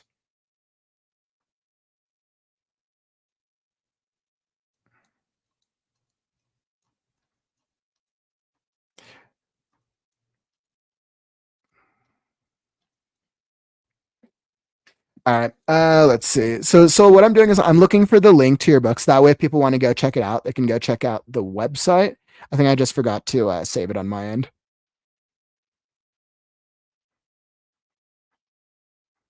Here we go. Perfecto.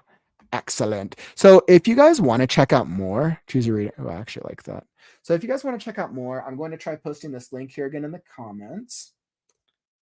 Let's see if it goes through. Perfect. So there's the link to Soul's book. If you want to read a little bit more, I think there's some, I think Soul has a couple excerpts there from the beginning of the novel. And once again, it's going to be released on June 13th. So stay tuned. I'm once again like now eager to know more about pirates and more about the pirate world. And let's see, I'm pulling up. Awesome. So yeah, that was great. I had a lot of fun with that. That was actually super exciting. So once again, thank you. And let me now pull up. I just need to check my email. Excellent. Jessica, I got your reading over here. So we're gonna hop into the next reading here. Let's see, I got Jessica's. Now bear with me just a moment so I can look over this. Awesome. That's very straightforward. Perfect. So let me throw up this brand. So we're gonna hop into our next segment. Our reading number 4. Now, as I'm switching gears here, if you found any value from any of these stories or this live stream so far, like this video, tap that like button, and so that way you can like let me know that you're enjoying and you're getting value out of this. All right, so let's throw up our next excerpt. So Jessica, if you're in the chat, just say aye or let me know that you're here in the chat, and we're gonna hop right into your work. This is exciting. And once again, thank you for sending it to me. I love doing all these readings. All right, so we got excerpt number 4.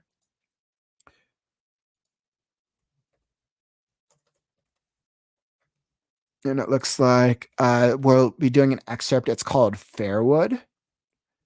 And it's a first draft. So what we're going to do is we'll be intentional with our feedback, knowing that it's a first draft. What I always tell people, is first drafts, like you should go crazy. You should write anything and everything that comes to mind for your story, and then you can pair it back in your second draft. Awesome. And I'm going to throw this up here. Perfect. And Jessica, excellent. Perfecto. Once again, thank you for sharing an excerpt. You can tell how much fun I'm having on these readings. So we're gonna hop right into it. So let's see. And so I don't have any context on this story.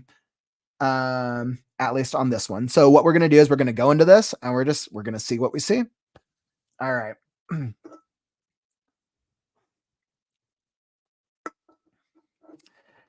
Okay, so we got an excerpt of Fairwood, and this is the first draft. All right, so let me pull this up. I want to make sure that you guys can read along. Excellent, perfecto. So I was like, make sure I don't get the.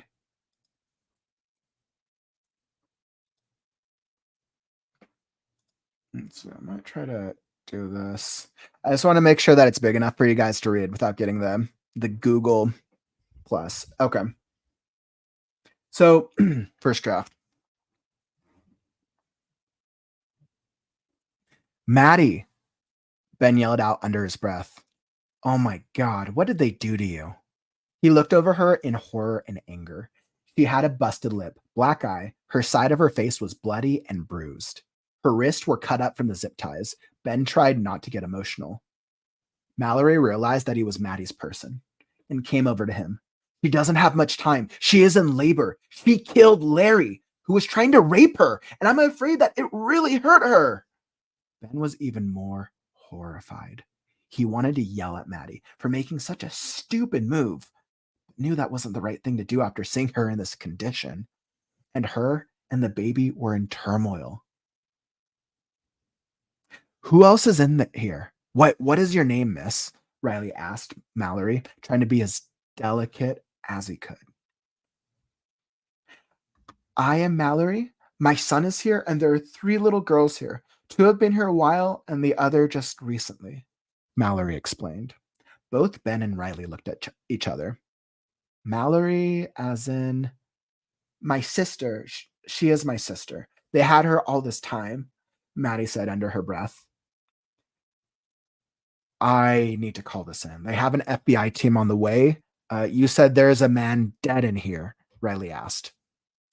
Yes, Maddie. Maddie killed the bastard. He took her in there to rape her. Then she killed him, but not before he knocked her around and made it worse for her, putting her in labor, Mallory added. Riley made his way down the hall and found the kids huddled on a bed together, except for Connor, who was watching the pen. My mom said to watch this. She needs warm water, Connor said. He wasn't scared of Riley, but Riley could tell the little girls were afraid. I am a good guy. I'm going to get you back to your parents, Riley said from across the room. Just stay right there till more good guys come, okay? Can you go stay with them? They are scared. I need your help with that. I will take this to your mommy, Riley asked Connor.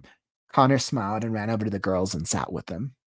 Riley walked over to the other room and opened the door and turned the light on. He didn't go in all the way because of evidence protocol, but he saw all the photos, the bed, cameras, and then saw Larry's body with his pants down and the blood poured around his head.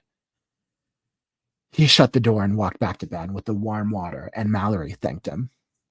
Maddie was in such distress that she looked at Riley but couldn't mutter a word. I have to go up and tell them to send a bus, Ben. Ben waved over his shoulder, trying to focus on Maddie when Riley disappeared up the stairs. They all heard a shot echo throughout the bunker and ducked, covering their ears. Ben jumped up a little disoriented and grabbed his gun. Running to the stairs, he heard men yelling, "Who else is down there?" It was Troy and the sheriff. Ben looked at his phone, but there was no service down there. He knew there was a team on their way any minute, but was afraid it was too late. He backed up quietly and motioned for Mallory to take Maddie to the back room. Mallory shook her head. Maddie was in no condition to walk. He heard the men coming down the stairs and realized they had shot Riley. Ben shot at the stairs and the men stopped. His ears were ringing and he knew everyone down there was feeling it. Just give us the boy, Ben. We will go, Troy yelled down the stairs. You know I can't do that, Ben yelled back. Your friend up here is bleeding out. You don't have much time, Ben, the sheriff called down. A team will be here any second, and this place will be surrounded. Don't make a mistake of killing more innocent people, and surrender now, Ben yelled. He heard the men laugh. Ben was infuriated. This is the part of the job he always knew was going to come, and didn't know how it would really make him feel. Now he knew. He wanted to kill them both with his bare hands. Where the hell are you going? The sheriff yelled out. Getting out while I can. You should too, Troy's voice said back. Don't be a bitch. We need to end this and find Larry, Ben heard the sheriff say. Larry is dead, Ben yelled out. Both men were quiet. Ben heard someone going up the stairs, and the sheriff yell out after them. Just a bitch like Larry. I knew it. Just give me the boy, and I promise I will leave, the sheriff yelled back down. Ben looked into Mallory's pleading eyes. Maddie yelled back out in pain, and Mallory checked her again. Ben, she is going to have this baby now. Ben decided he had to take a big risk and just sneak to the stairs and quickly reach around and shoot the sheriff. He started over and then heard gunshots and a thump against the wall on the stairs. The sheriff slid down, bleeding from the back of his head. A heavily armed FBI agent with a laser on Ben was standing there, and Ben put his hands up and identified himself. Copy. Your partner filled us in, the agent said. He is alive? Ben asked, relieved. Yes. Yes, he is. A familiar female voice came down the stairs. I told you to wait, she spoke. With all due respect, ma'am, we cannot, Ben said. The agent heard screaming around the corner and held her gun up. No, Ben put his hands up. It is Maddie. They beat her up and she is in labor. We called a bus. The other one that is just getting here is taking Riley in now. We have to deliver her here and wait, she said to Ben as she gave her weapon to the other agent. There was another one, Troy, her stepdad. He left just before you got here, Ben quickly said. We got him on the way out as we came in. He surrendered. He had wounds on him, she told Ben. Yes, that was Maddie. She stabbed him earlier, and she also killed his friend Larry down the hall, Ben pointed. I see. First thing first, we get this baby delivered and help Madison. And you are, she said to Mallory as she rolled her sleeves up. Mallory didn't say anything. She was focused on her sister. That is her sister, Mallory, Ben said, looking at the agent. The agent gave a blank stare back at Ben. Maddie whimpered in pain. Oh my goodness, that was so intense. Like that was really interesting. I didn't know what type of story I was getting that I was about to hop into. That that was really intense. That's almost feels like a climax scene right after like the big all like the hunt and the track for the killer and everything happens, and clearly like we're coming into it right as the action was starting. I think what I really liked is the way that you use language and the way you leverage the dialogue definitely pulls me into the story. It makes the intensity of the story feel up there. The stakes feel up there. Your use of, let's see, your use of things like their description, horror, anger, busted lip, black eye, your mention of rape, that's intense. That's a hard thing to talk about. And yet she's in labor. Like that's crazy. And I think experiencing this through Ben is interesting. I think both Ben and Riley, somebody killed the bastard. And I think what's interesting, and this is probably because I'm coming into this and like we're coming into this as an excerpt at the end. So as an excerpt, we don't get the character development and the establishment of who Ben and Riley are. And I think for a moment, just from like a first glance, I think for some reason I like mixed up Maddie and Mallory, but like they're siblings. I was like, oh yeah. As I got into about like a third of the way through the excerpt, I'm like, okay, sisters, that makes sense. That checks. And I think that's only because their names are so similar. So I'm like, was Maddie a nickname or was Maddie the character? But I'm sure earlier on in the story, you've established them very well as sisters. Let me think. What else is in there? Riley asked. So it's really Ben and Riley, and then Riley gets out. Yeah, so you can tell Nicholas and they have an FBI team on the way. And this is my question. Are Ben and Riley both FBI agents? Or are they like undercover like police, or what is there? They definitely have a clear. Yeah, I kind of figured. I was just curious for my context. What yeah, they definitely have a clear backstory before all this. I could tell as much. Let's see, I wasn't scared of Riley, but I could tell the girls. What I like about Ben is you could tell that Ben's kind of like, you could tell that he's the good guy, but he has this he deals with the very like conflicted like morals in the sense of like what's the right thing to do, especially in like an intense situation like this. And you can tell clearly he sides with Maddie, who was clearly terrorized and is now going into labor as a result of what happened. Ah, God. And then finding out, especially that moment, that scene with Larry, when they find out what happened to Larry, I'm like, oh my God, that's intense. I actually thought, like, for highlighting the scene, you could probably even go into a little bit more. Let's Ben is Maddie's fiance, and yep, okay, that makes sense. So I got the law enforcement part, but because we didn't have the background, I just didn't know what type of law enforcement. Riley's former FBI, and now that makes so much more sense. That's actually really good to know. So, I think what was cool was without knowing their backstory, I got the sense of both of their characters. And I think that's what's working very well for this piece right now. Let's see.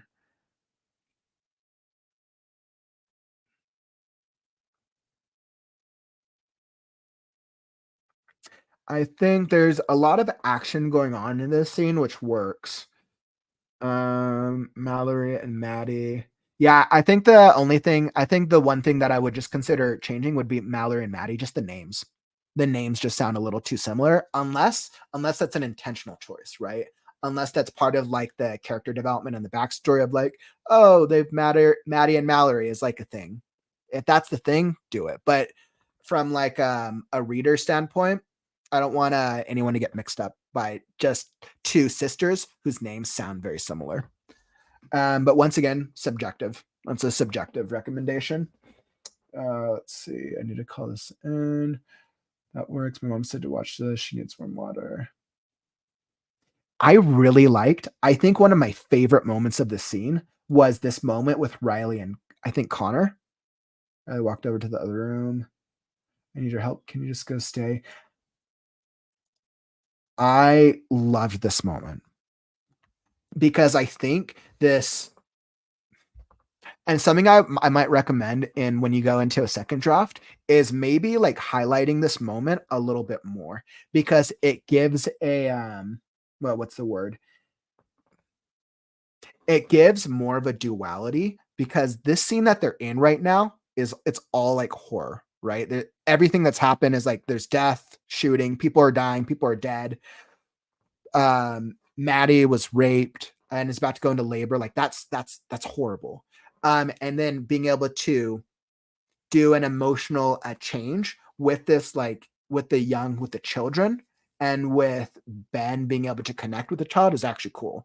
I'd want to see actually a little bit more of this, so that way the from a tension standpoint, uh, the good guys enter, they see horrors, he deals with the kid. The kid's a great like brings us like this. Oh, hopefully the kids are safe and in good thing. It makes us feel relieved. And then it goes back to the horror of finding Larry and what's happening. And then after the Larry thing, I would add some type of like relief moment. And then after the relief moment, you go back to the shootout with the sheriff. And then that kind of back and forth gives us this very like kind of a roller coaster. And that's the thing that you generally want to create in the action sequences like this. And I think that's really cool. I think there's a lot of moment. I think you have it there. I think I would just recommend elevating it in your second draft. Let's see. When Shaw was trying the sheriff and looked at his phone, but there's no service down there. You know, there's a team. I shook his head. Just give us the boy Ben, we'll go.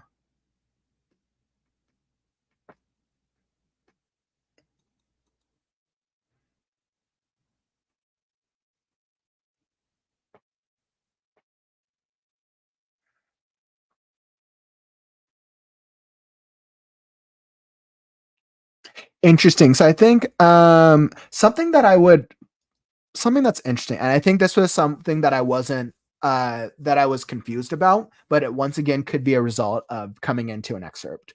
So Ben has a shootout with the sheriff, but aren't Ben and the sheriff, aren't they all on the same side? Unless this is like distinguished from the beginning. Now I recognize that, of course, like Ben, the sheriff wants to, I can, don't be a bitch. We're gonna end this. Ben heard the sheriff say. So is the sheriff evil? Or is the sheriff corrupt? Or is dead been able to just give me the boy and I promise I will leave? The sheriff yelled. Ben looked into Mallory's pleading eyes. Shot the sheriff. So the sheriff is corrupt. I think the sheriff's evil. That's kind of what it sounds like. backstory. Larry doesn't actually remember. She ends up killing him before he can. Okay. But and you see, like, that's crazy, right? Still, regardless of that it didn't happen, the emotional, like, the emotional tone of the scene doesn't need to change, right? The fact that he attempted, it could still be just as traumatic. And yes, the sheriff is yep. Okay, cool. Awesome. I'm glad I got that with the sheriff. That actually makes sense why he shot the sheriff then. What's over here? That's a part of the jar. Where the hell are you going? That makes sense with Troy and the sheriff. $100. Yeah. And quickly reach around and shoot the sheriff. The sheriff's so down bleeding. And so another thing that I would highlight in this portion right here, Ben, during this shootout, I would just add a little more detail, make this a little longer, because this shootout is fun. This is like the action sequence of like, kill the bad guy, pow pow. Give us a little more of that. I want a little bit more action, so that way I can have fun with that moment of, is Ben going to die? Are the sisters going to be left alone? Even a moment, if maybe like if the kids are in danger, that would elevate the stakes of it a little more, so that the sheriff's basically just degaff and is like, all right, we're going in with this. So I think elevating the stakes would add to the overall tension of this moment. That makes sense. The FBI good guys show up. I do like the character that you set up with I do really like the character that you set up with the head FBI agent chick. She's like that, like, take charge, like, all right, she's the real head honcho here. Actually, I like that. I wonder if she's been developed a lot more through the story, because there's something that I liked about her character. So she stepped in. Let's see. She's kind of like a take no shit type of leader, and she's interesting. So yeah, when I think overall, I think the characters that stand out to me is obviously Ben, Connor, and then the female lead agent. I think the three of them stand out the most to me. I think, at least in terms of this scene, Ben's partner, Riley, who's in there? What is her name? I don't get as much characterization from Riley, but that could be intentional, because this scene's really kind of like Ben's. This is kind of like Ben's shining moment, it seems like. And let me see. The sheriff makes sense. I might actually even like add to the dialogue between Troy and the sheriff right before the shootout, like, and make it even more clear that the sheriff that the sheriff is just like, fuck this, screw you, we're gonna kill you right now. I like that moment with Troy is like, all right, I have to do something because the baby's gotta, like, the labor, like, that's more important. So it makes it him putting his life on the line. But that's just a subjective recommendation again. Where the hell are you going?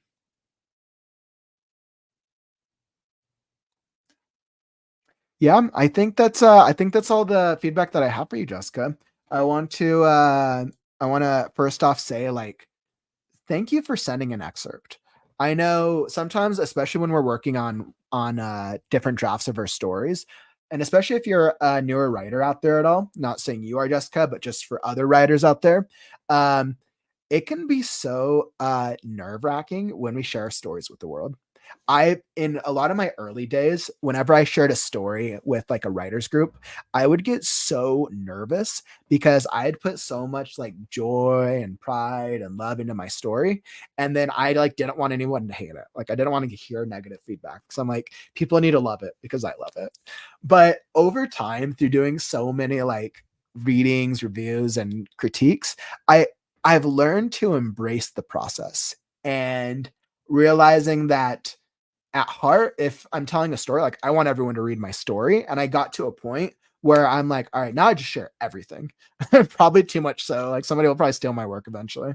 But I guess if I live stream everything, I have proof that it's mine. So yeah, that was just that was my 2 cents. But Jessica, very great excerpt. Good luck with the rest of the draft if you haven't continued it, or good luck with the second draft. I hope the reading and this excerpt and this critique helps you out a little bit.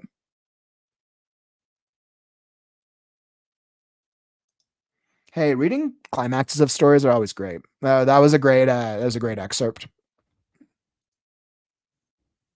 Excellent. So that I finished the first draft and been working on the screenplay. Love it. Love it. It's all about how do we flesh it out into different segments and different formats. Absolutely love it. All right. Perfecto. So let's see. Let me just pull up my email. I want to make sure that I didn't get any other requests. Awesome. I think we're at a good place. So if you've been joining along in some of our segments today and some of these readings, what did you think? Like, we had some really cool readings today. We had quite a variety. We started off with The Emotional Machine. So we started off with a little bit of sci-fi with Josephine. We did into epic fantasy with Crosslight and Jamie. We did then went to more magic fantasy with Pirates and Soul.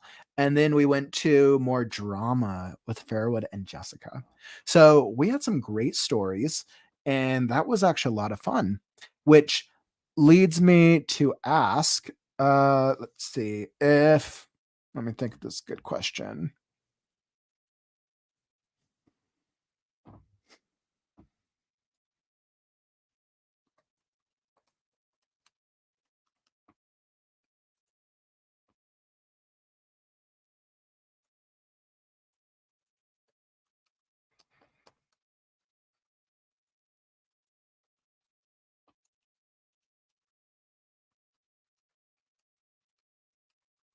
Okay. So as we're getting into this next section, I just want to pose my question of the day to you guys. So, if you could make any type of fiction or nonfiction world, which one would it be and why?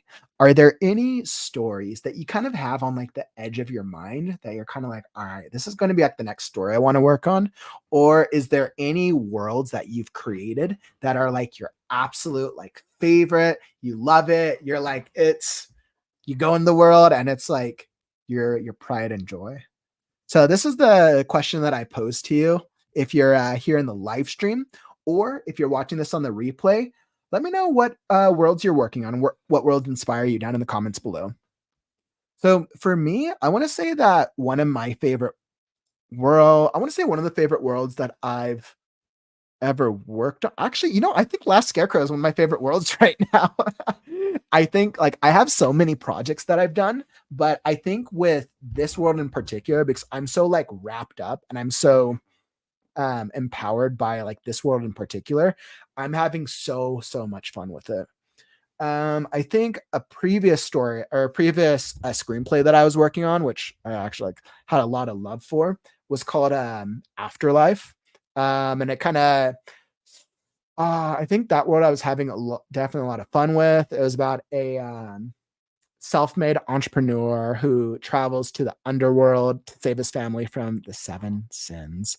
And that's the I would say like the basis of it is a combination of Greek mythology mixed with modern mythology and some fairy tale elements.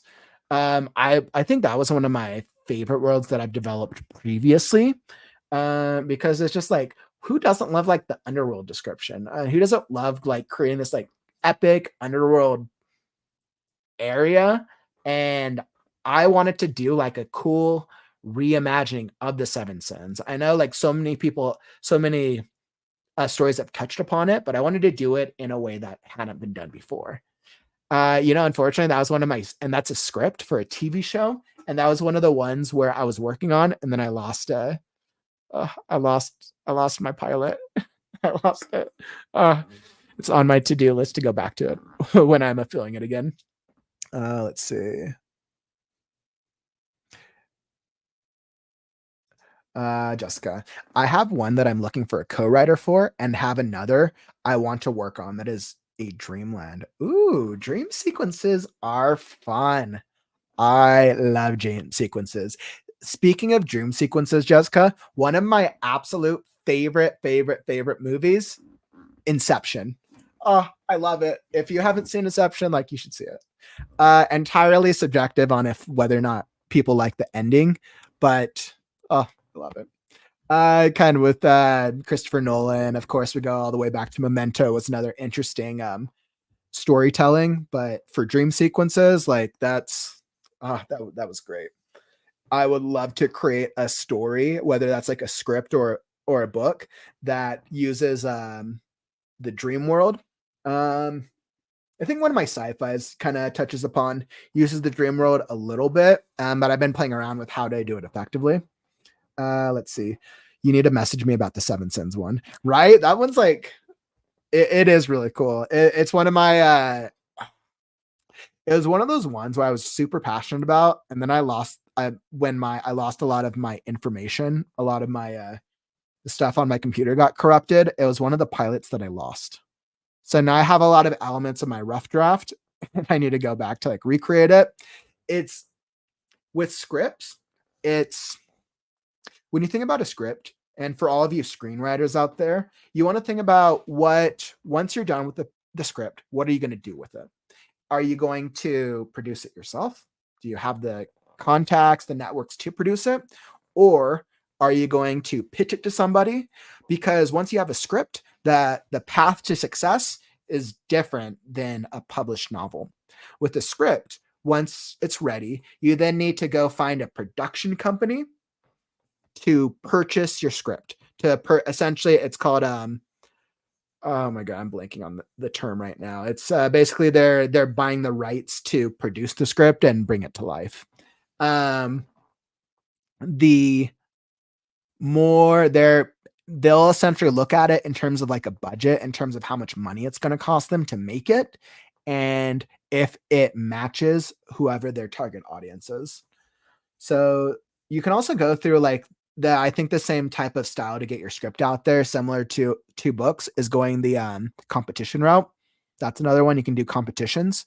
Um, if you're ever trying to, a really good competition website for scripts is actually called the Blacklist. If you haven't heard that before, I would definitely recommend checking it out.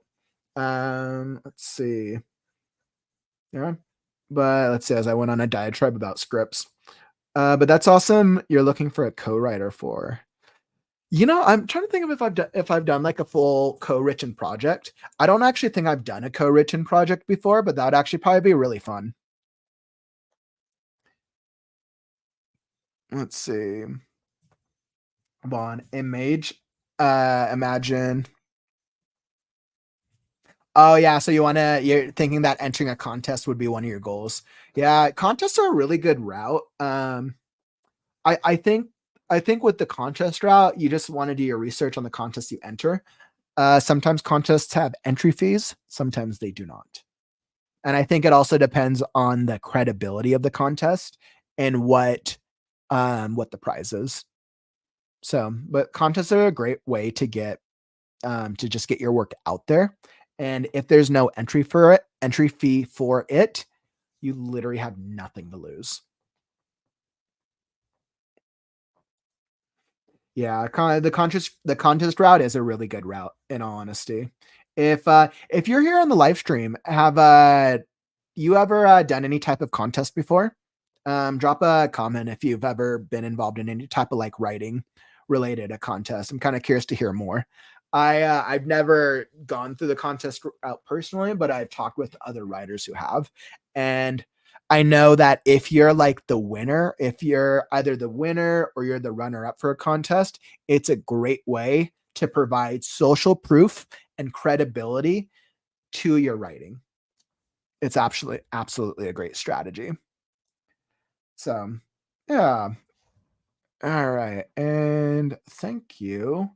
So, I think as we're approaching this 3-hour marker, I'm I'm a little talked out for the day, but I want to add as we're thinking about tomorrow. I just want to blow up. If you've joined me on the live stream today, we'll be live again. We'll see what fun creative writing stuff we get into tomorrow. I might do an extra video. I haven't decided what I want to do yet. So join me tomorrow for some more creative. I'm going to see how what happens to our last scarecrow, and yeah, that will be. We'll have a grand old time. Let's see. Vaughn, I was in a writing contest in high school and I was kicked out because I misunderstood the contest and wrote about how Microsoft was dumping all these computers into the landfills. In the context was about right about how great Bill Gates is. Oh my god, that's hilarious. Oh my god. Yeah, and that's so important when entering contests. A lot of contests have very specific rules for entrance. And if you think about a contest who like they probably get like hundreds or thousands of entries, anyone that's not formatted correctly is just automatically rejected. So I think definitely looking at the rules is so important. That sucks. It's probably a really good story too, though, Vaughn. Thanks for sharing. Ah, awesome. All right. I think that is all for me. Once again, if you found value from today, please follow and subscribe so I can do more creative writing stuff and let me know what y'all like. I had a lot of fun today. I enjoy doing the stories and the readings exponentially. If you're in the live or you're watching this on the replay and you didn't get your story read, send me an email, thecreativeghostwriter@gmail.com, and we'll get you queued up for next weekend. So, with that, I'm going to just say thank you all for joining me in the discussions, the conversations, and I think we're approaching one of our longest live streams that I've done so far. We've done 3 hours, and a couple of you still are still with me. So, like, thank you. I appreciate that you took time to come join me today, and good luck with the rest of your day. Get some writing in. I am Kauffman, and I'm going to catch you on the morrow.